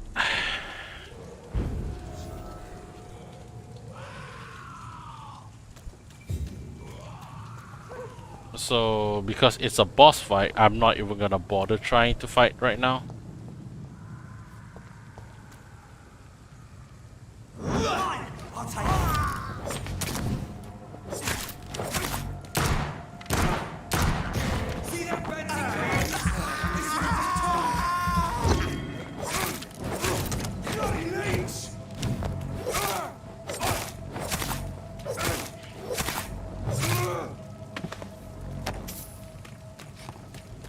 Alright, we will go to bed.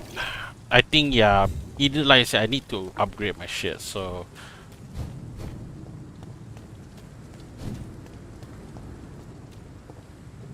Stop right now!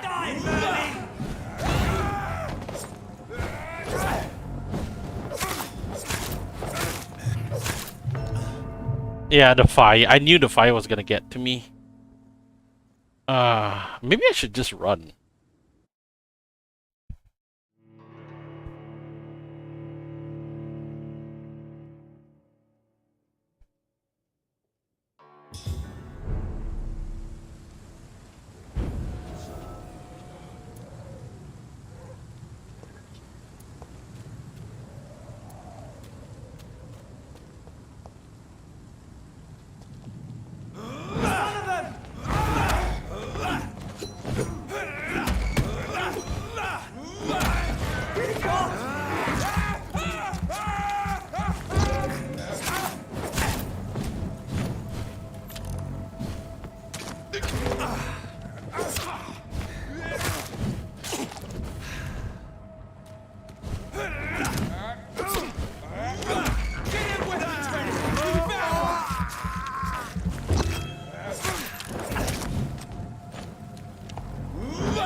Okay.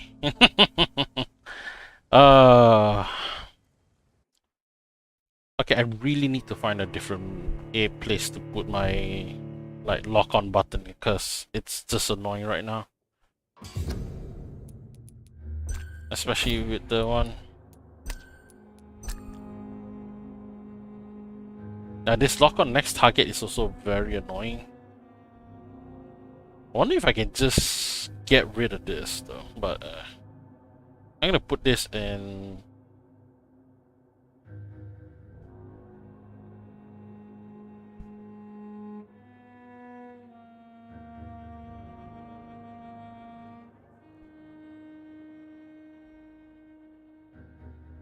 Oh, I guess.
This become my food source.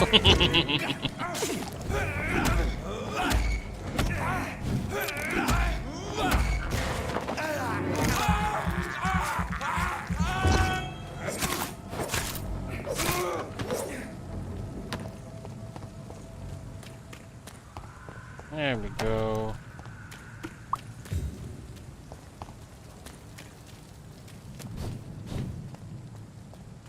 Okay, I forgot. I technically could have just avoided.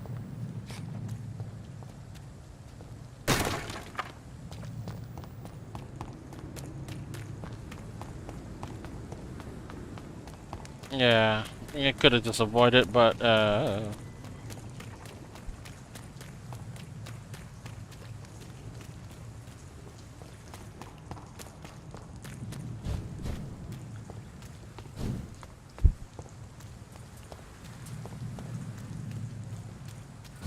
actually, do I really avoid them? No, actually I don't really avoid them.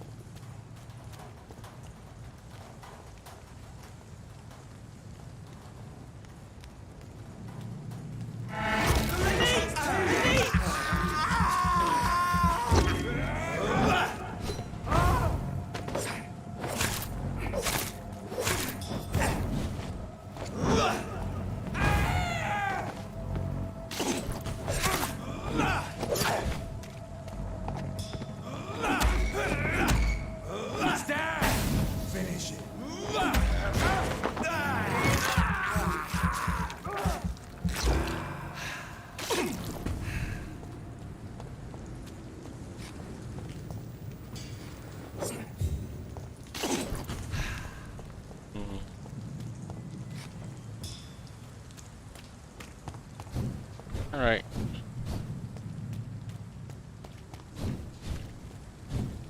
So at least now we know two areas. We literally cannot go to any of this area for now because we would die.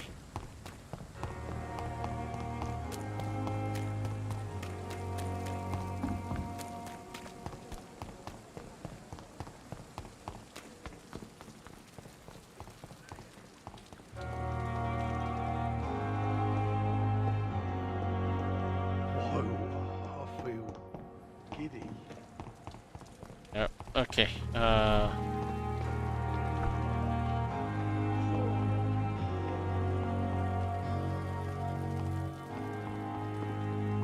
Time to go on an exploring spree. Not really, but I mean practically, well, I say practically about done. But we haven't really searched the second floor yet though, so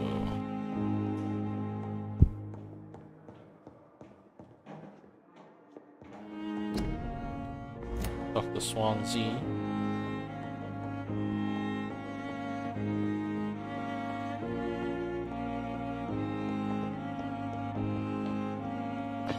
Oh.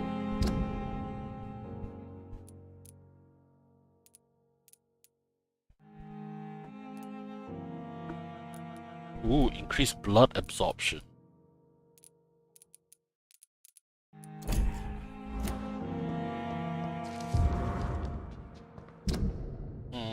Thomas Elwood.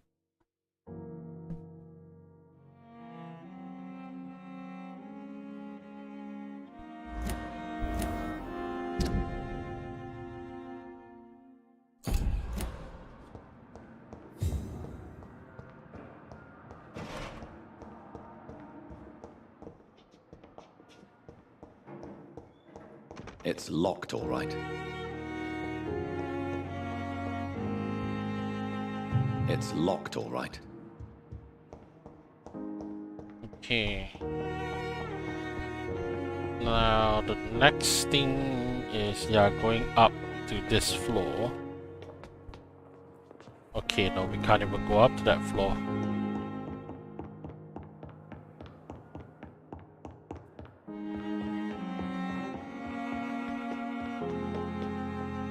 Okay, so time to go to the office then. And then after that, well, depending on our upgrades and stuff, we might try our hand at... This must be the place. It's definitely away from prying eyes. Relegated to the shadows. A kingdom of my own. At least I won't be sleeping in a coffin. Hey.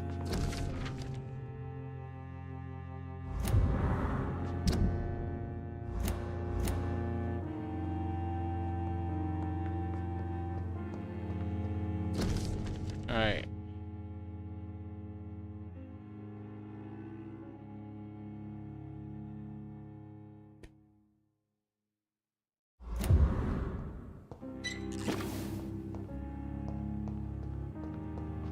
The flower's dying. It needs water. The flower's dying. Alright.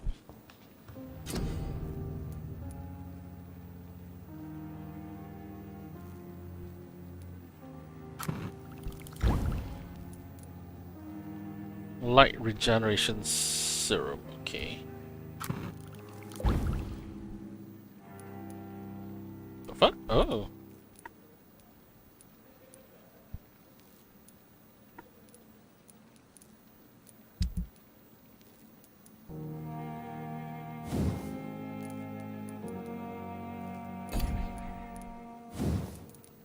Use bludgeon. Ooh.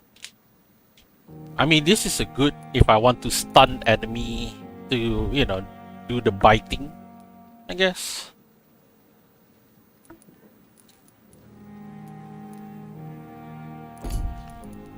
And this one has blood absorption, so... And both 65, but this one has a higher attack speed.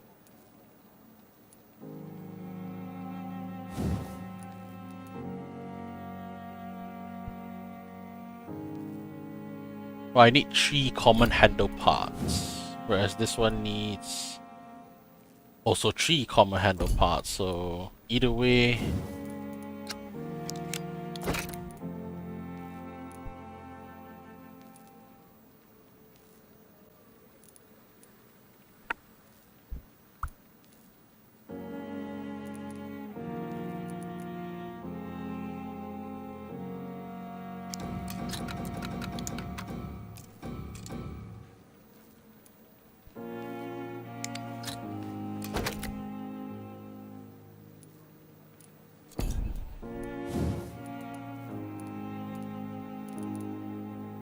Ooh, but the bludgeon does do a lot of damage though. No, it's the same. Practically the same.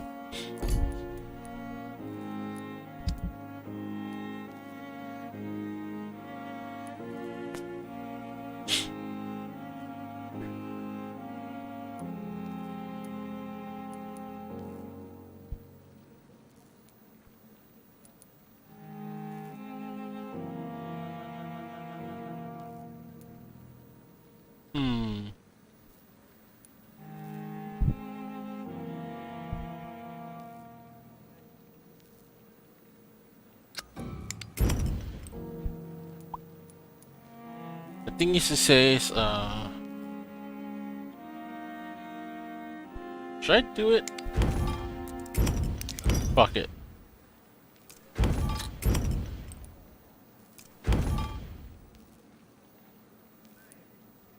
Small bag of junk and a perfume bottle. Good resale value, high resale value.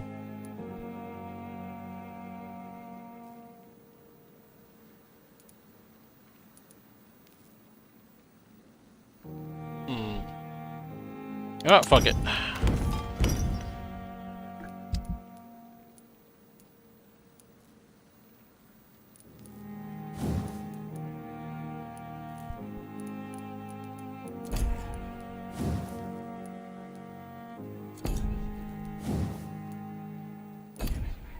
William Bishop's blood is much more unstable than human blood and shows extensive mutation. But this is not what happened to me. I must keep on searching. The sun is about to rise. I can feel it. I'll continue tomorrow night. I have so much time now.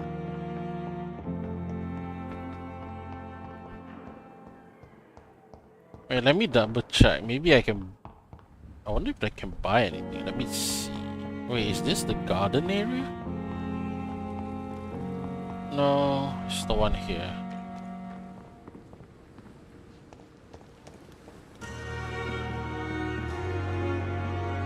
Or just to double check. I can buy anything from Please show here. me what. Of course. Opium, codeine.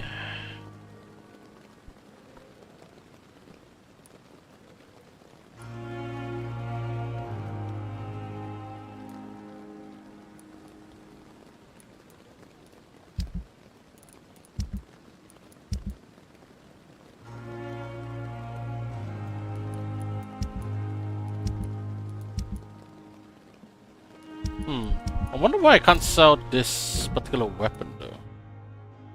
Or maybe because it's like too...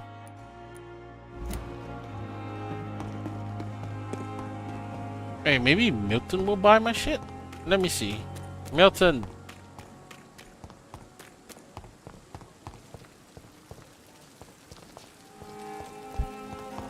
I need to find Milton. Milton!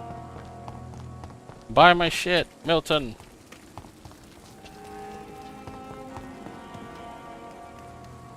Good evening, Milton. Good evening.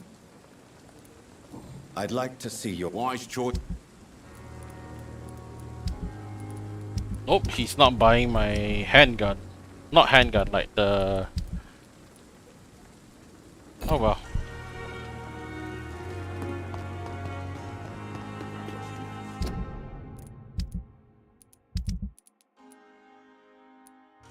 Treatment for fatigue. Do I even have enough to craft medicine?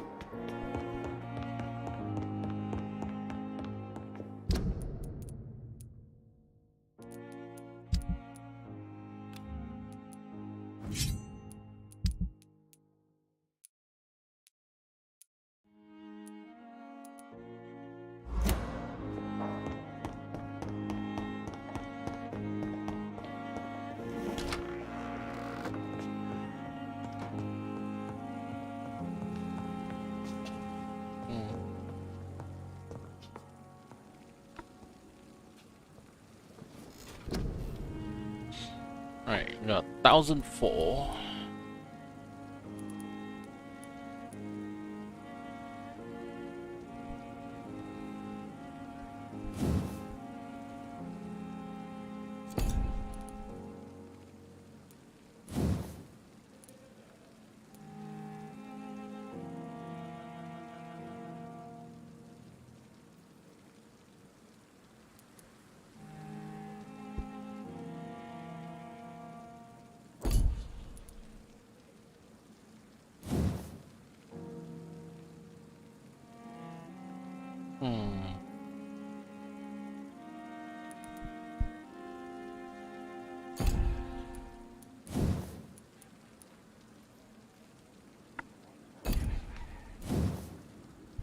Level 8 required, level 6 required.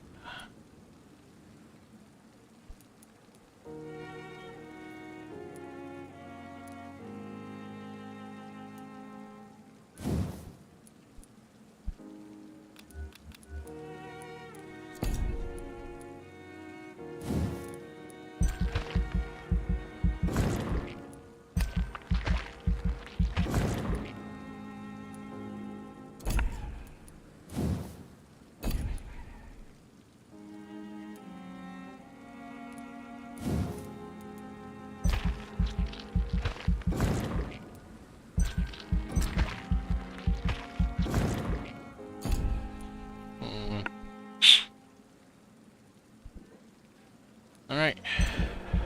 Let's go to bed.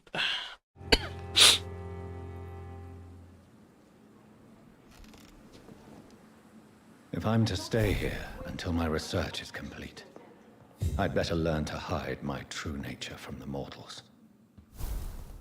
But what about my thirst for blood?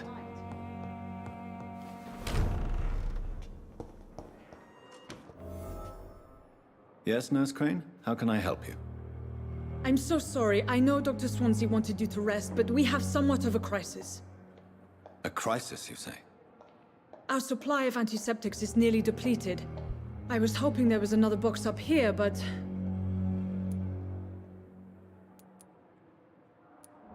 Sorry. There's nothing here. Some of the patients won't last the night without them. Honestly, sir, I'm beside myself. I may have a solution. In France, during the war, drugs shortage was a daily problem, and we had to use our wits to overcome the shortages. However do you mean? Oh. If combined correctly, certain household chemical products can be used in a pinch instead. Now, where's the hospital storeroom? The storeroom? Fat chance. This is the Pembroke, and space is luxury we don't have. Everything used to be stored in the old morgue. Perhaps I should look there first. Oh. Where is this morgue? It's the large building behind the hospital. You'll need to go in the back door because it's been sealed off for sanitary reasons. Take this key. It opens a small back entrance at the end of a narrow street. Okay. The abandoned morgue behind the hospital. A small door at the end of a narrow street. On my way then. Thank you, nurse.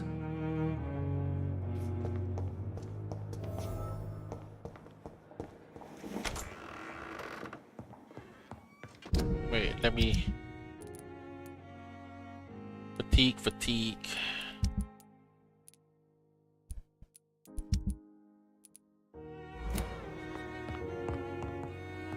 Let me see if I can craft any of this stuff or not. Well, yeah, I can craft this, but...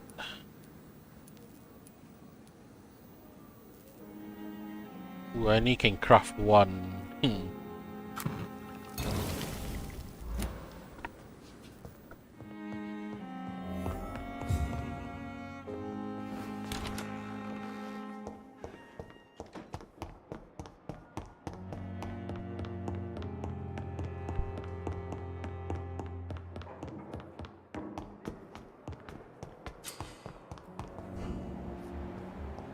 Here's the thing. I still need to...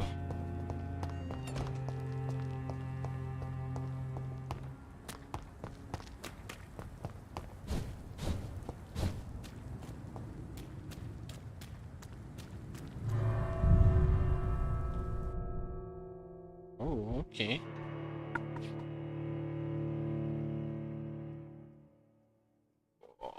Alright.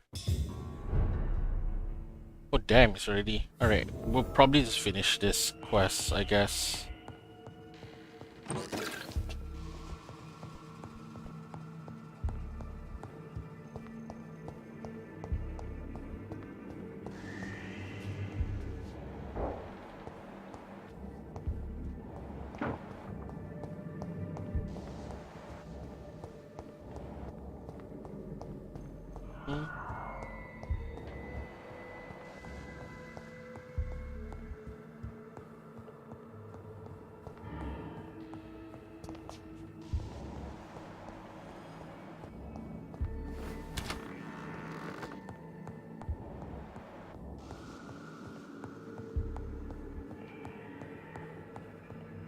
There's nothing here at all.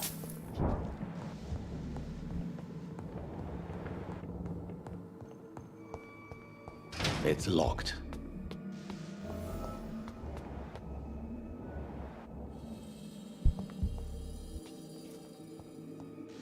Hello, Mr. Rogue Skull.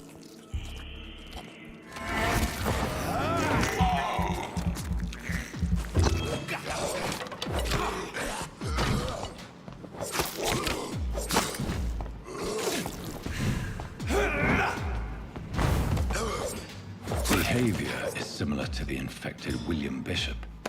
Must be the same strain. This sickness moves faster than influenza. Door is locked. There's no mini map, so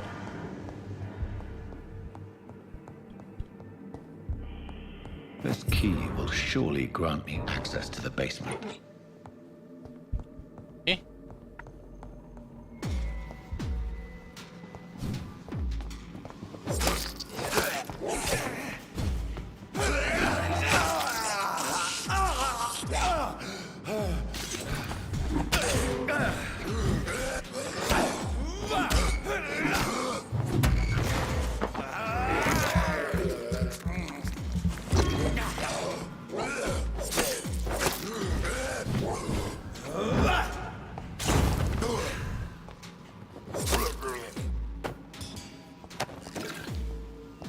It's locked. Everything's locked. Mr. Jonathan.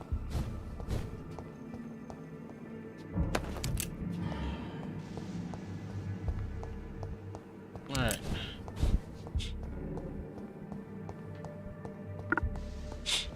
Balls of Mars. Fortifiers. As popular as they are ineffective. But they do contain iron tartrate, and that might prove itself useful. Okay, nothing else here. Let's go upstairs.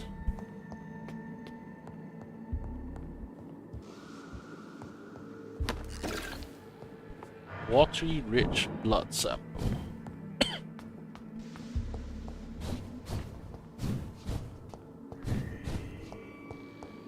Can't go into this door. I cannot enter. Door.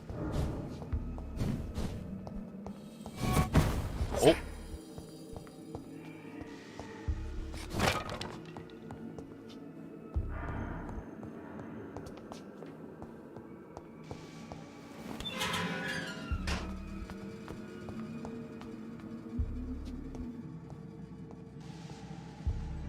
These skulls feed from corpses and the husks of animals.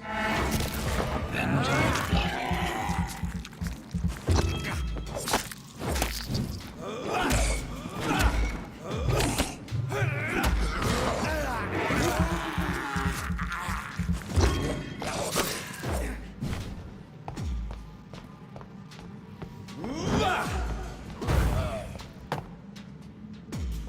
Yeah.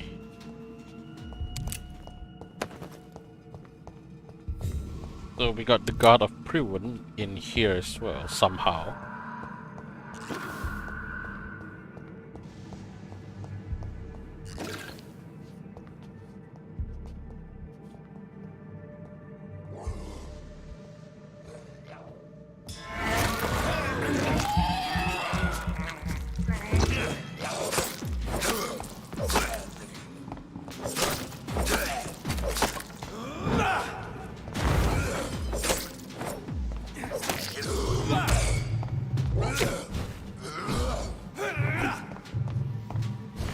Okay, he's blocking, not gonna bother. Then we do this.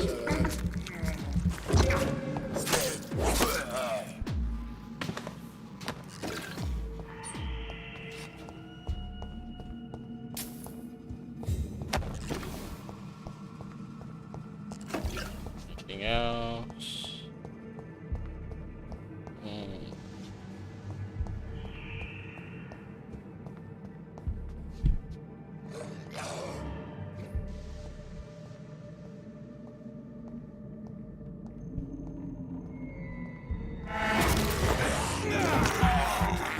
Get Get sucked on, boy.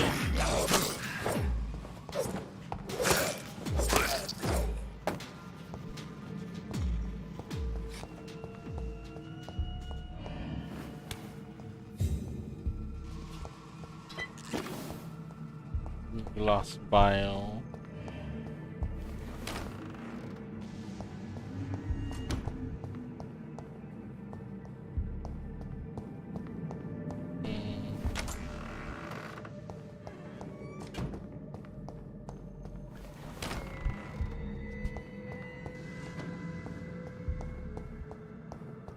Okay, that leads to this side, so...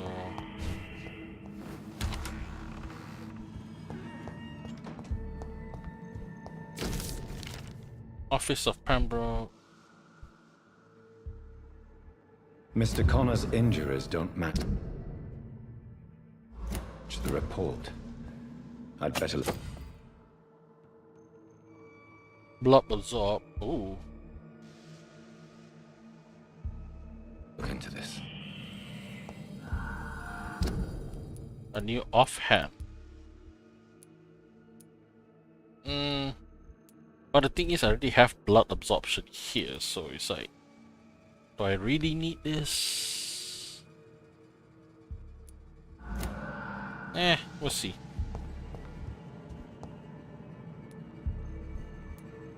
Traces of a pinkish foam at the corner of the lips. Some sort of drug overdose, perhaps? The chest was originally open to perform the operation. The sutures are clean, but the chest has been reopened. Huh.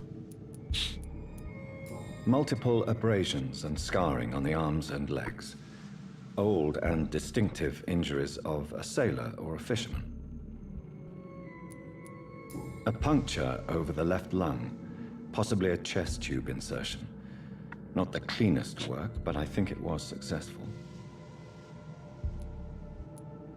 Signs of internal bleeding. So, Dr. Tippett's anesthetics were incorrectly dosed, causing the patient's death. And then, he tried to operate on him again. Tippett has made an egregious error. It's time we talked.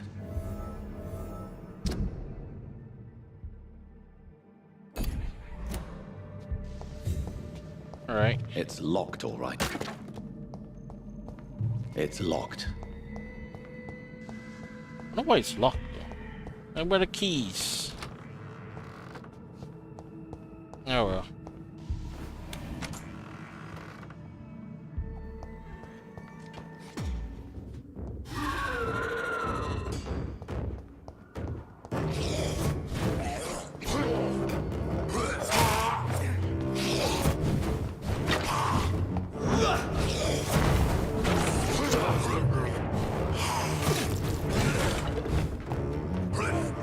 Okay, dude.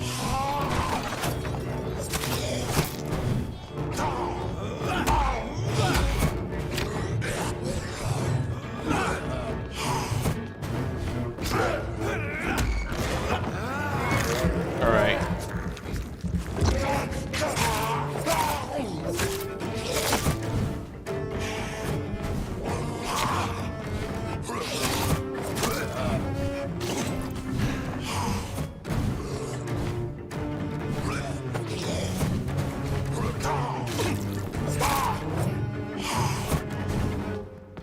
Dude, those shadows are like really annoying.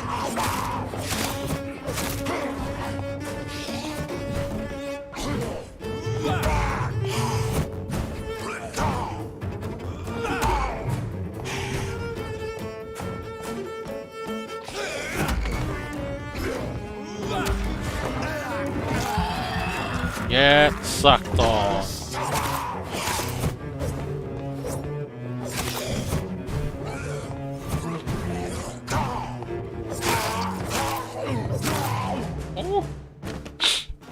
These scowls can be so ferocious. I'm not sure I can defeat them without becoming stronger.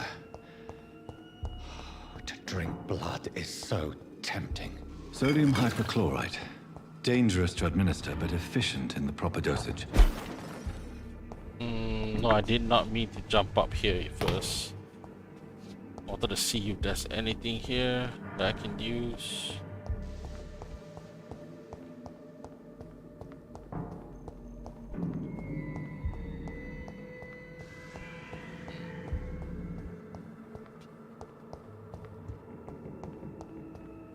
Okay.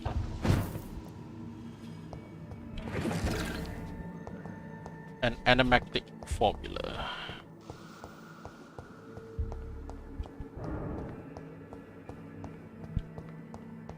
Okay.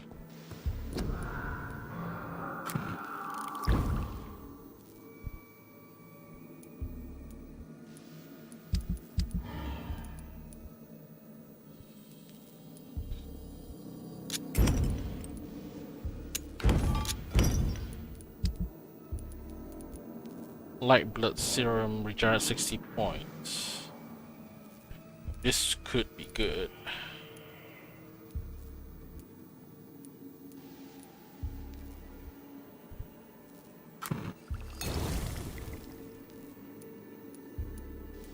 I'm gonna need like, I have a feeling we're gonna need a lot of those like materials.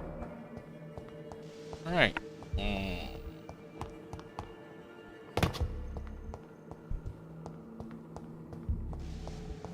Well, actually, I just realized the Liston knife could be good if, let's say, I was going for use bludgeon instead, right? In a way.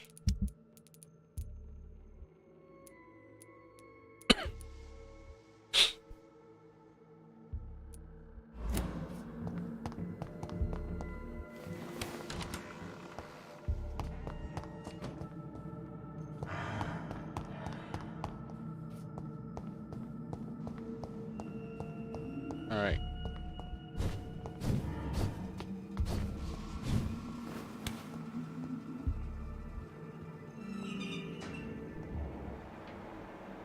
Oh.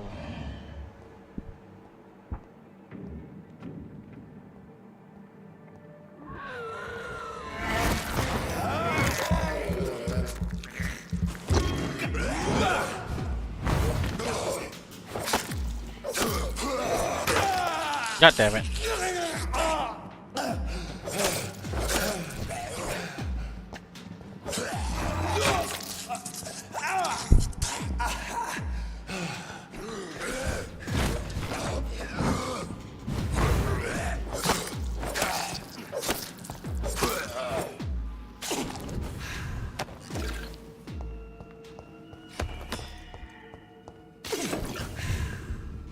Alright, we're just gonna keep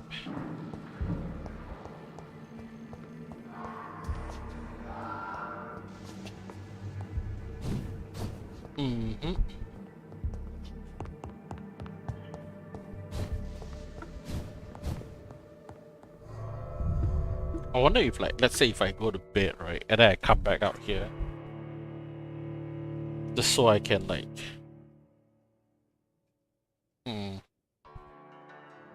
let's say we're just gonna finish the quest first.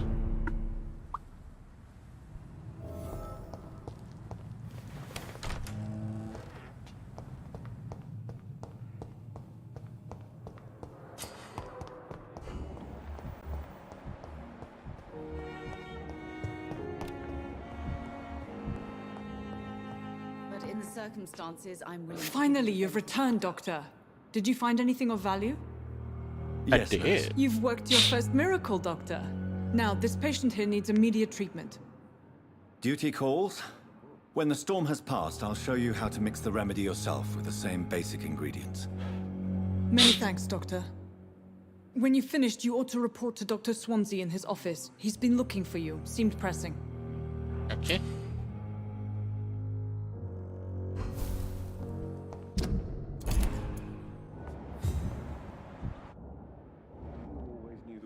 This hospital seems to be falling apart. Good evening, Mr. Goswick. But I'm in okay. circumstances, I'm willing to give you the benefit of the doubt. Do you need any help?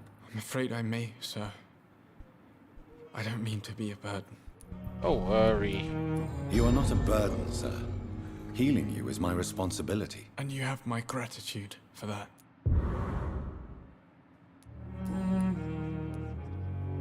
Your mother won't let you down, Mortimer. Don't you share her hope for a better future? No. I don't. Won't you even try? Do you want me to promise you I'll get better? Do you want me to tell her the same thing? I could, but it would not change anything. I have to go. Don't waste your time with me.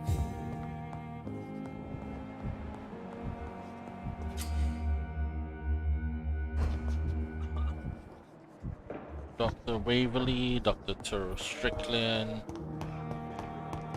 Who's the one that we need to talk to? I forgot. Not Milton. Ah, there you are. Surely I can... Good evening, Dr. Tippett. Dr. Reed, any good news to share?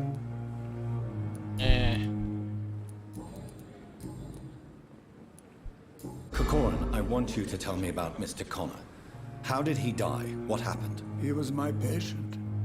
He died because of my mistake. That's the blunt truth. What was the nature of the mistake? It was a twofold error. My diagnosis was wrong, and the administered dosage was too strong.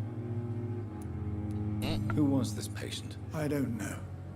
Some sick man from the docks, maybe a fisherman. I had no time to talk with him. No one claimed a body. Why not stop practicing? Are you mad? I killed that man, I admit it, and it won't happen again. I have saved so many lives since then. Okay.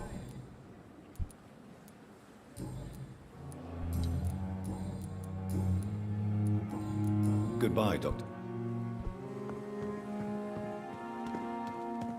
Another night with the glorious battalion of Kenmore.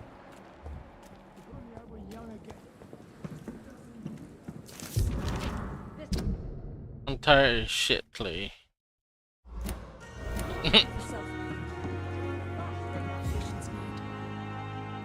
Good evening, Nurse Brannigan. Good evening. Alright, nurse.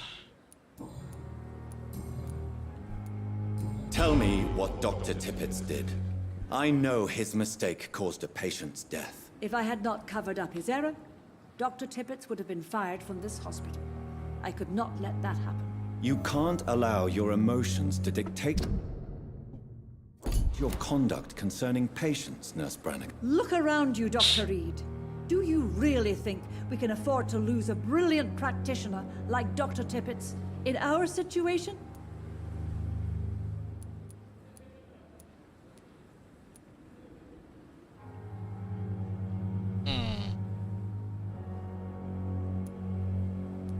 Perhaps you did it with the best intentions, Nurse Brannigan, but you took a great risk.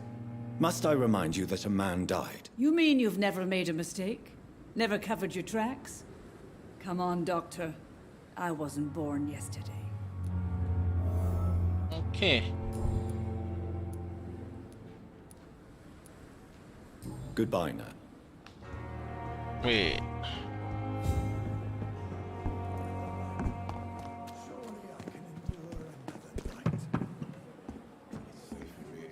Good evening, Doctor. Dr. Reed. I will cover for you, Dr. Tippett, by keeping what happened to Mr. Connor to myself. I don't know what to say, actually. I can't exactly force you to become my accomplice. You didn't force me. This is my decision to make. I believe you're still of use to the hospital, considering the situation. Then I can make you this promise. As soon as the epidemic is eradicated, I will resign.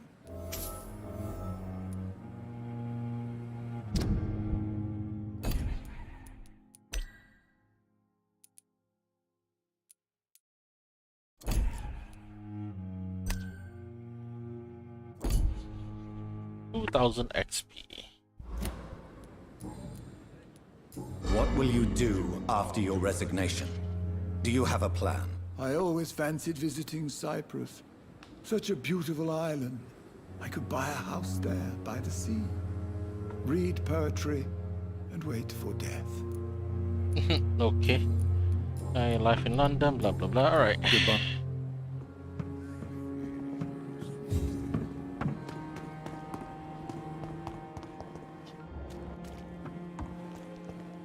Let's go talk to the Good nurse. evening, Nurse Brannigan. Good evening.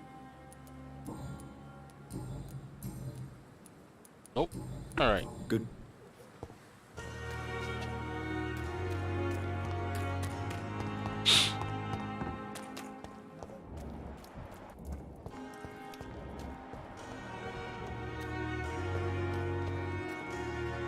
Good evening, Mr. Cox. Dr. Reed. Still working at night, I see. I like that. And why is that? People who don't sleep at night always seem more alive to me. More interesting, one way or another. Wait, who's that behind there? Is there somebody behind here? Do you ever think about that poor fellow I saw you push in the water? The wound he gave me will make sure I don't forget him. Still fucking hurts. Boss had cut me good. That man was determined to murder you. You almost died. What a surprise. The first time I met him, he nearly shit himself. Fucking coward. I guess revenge gives you balls. Oh? What did he want? Revenge? I recently had to kill his brother. Poor arsehole thought it would be easy to return the favour. Only the strongest survive, then? Survival at all costs. Is that all you think about? I'm the toughest bastard you'll ever meet, Dr. Reed. And I don't give a fuck what you think of me. Okay. How is your hospitalization going, Mr. Cox? This is a shitty place with shitty staff. But as long as I'm treated all right, I'll be fine. What's wrong with the Pembroke staff? That bastard you sent to bring me here, Milton. I thought he was going to break all my bones before I reached my bed. I see. Any other smart comments? The nurses aren't too ugly. Especially that foxy one, Nurse Crane. Pretty brunette, tough attitude, all like that. Lol. What's wrong with the hospital? Come on, Dr. Reed. The place is a dump. Smelly, sad, and dirty. But you're alive thanks to the efforts and dedication of the staff here, aren't you? What are you expecting, a medal? I thought that saving lives was just part of the job. Oh. Must be an unsatisfactory profession at this time, I'm sure. Alright, back.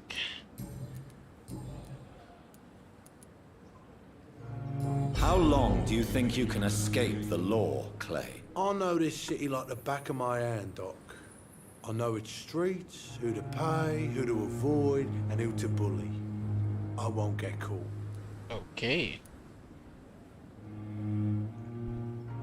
We can't escape the consequences of our actions. The past catches up with us in the end. I ain't afraid of death. I don't hide who I am. I live my life honestly, which is more than I can say for most folks. And who are you, then? I'm the leader of the Wet Boot Boys. One day, I'll leave this shitty place and punch in the face all who thought I would not come back. Ooh. What can you tell me about your marriage, Clay? Marriage is the sweetest cage, they say. Well, I found myself locked in one with a wild animal. You mean your wife keeps you on your toes? No, I mean, we both have claws and we both love to bite. Oh. Am I right to assume your wife's letter pissed you off, Clay? I was so mad, I threw away the knife she got me when we got married. Your wife gave you a knife as a wedding present. That knife has always been my lucky charm. If I'd had it in my hand when I got stabbed on that pier, I'd not have been wounded. Do you want it back? I don't need it here, but if you'd be kind enough to bring it to me, I'd be really grateful. A grateful Clay Cox? I might just find your knife and bring it back to you to see that happen. I can give you directions, but I'll be surprised if you manage to find it. I mean, my hideout isn't meant to be. I already found it, though. I already found it. A lucky charm. I never would have taken you as the superstitious type. We all have our flaws, Doc. Mine's to have my weapon of choice for when the really dirty business comes around. Okay, okay. I have found the gift from your wife. In that case, you'll be properly rewarded, Doc. Clay Cox is a man of his word. I hope that won't make me an accomplice to your future crimes. Who knows what I might do now I feel invincible again. Okay. I'll leave you for now, Mr. Cox. Oh wait, I forgot. You're lucky to be alive, Mr. Cox. This place is full of sickness and decay. How could I get better in such a dump? Consider yourself lucky that I'm treating all of my patients equally. But don't push your luck. Don't play the innocent with me. I'm sure you have good reasons to act this way. And also weaknesses that can be exploited. True, true, true. I'll leave you for now, Mr. Cox. Alright. I think that's all for now. I'll talk to that guy later, the next day. Tomorrow. Like, tomorrow we'll finish up that, we'll do that quest as well, and then we'll talk to the...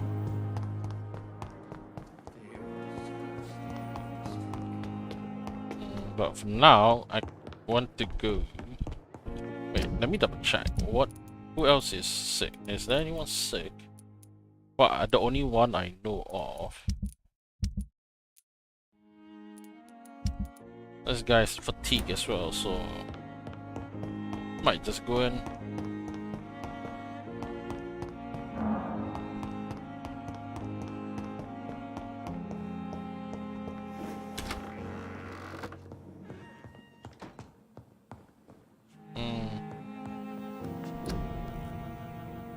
To analyze.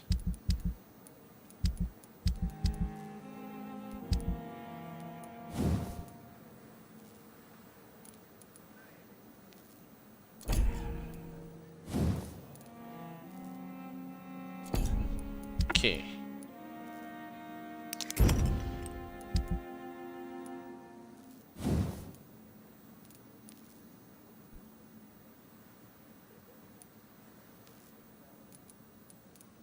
Yeah, I think this one's actually gonna be quite good for mainly use with the bludgeon. Alright, I think for now we will stop here. So yeah. Anyway, this is Fat Boy signing off. Bye bye.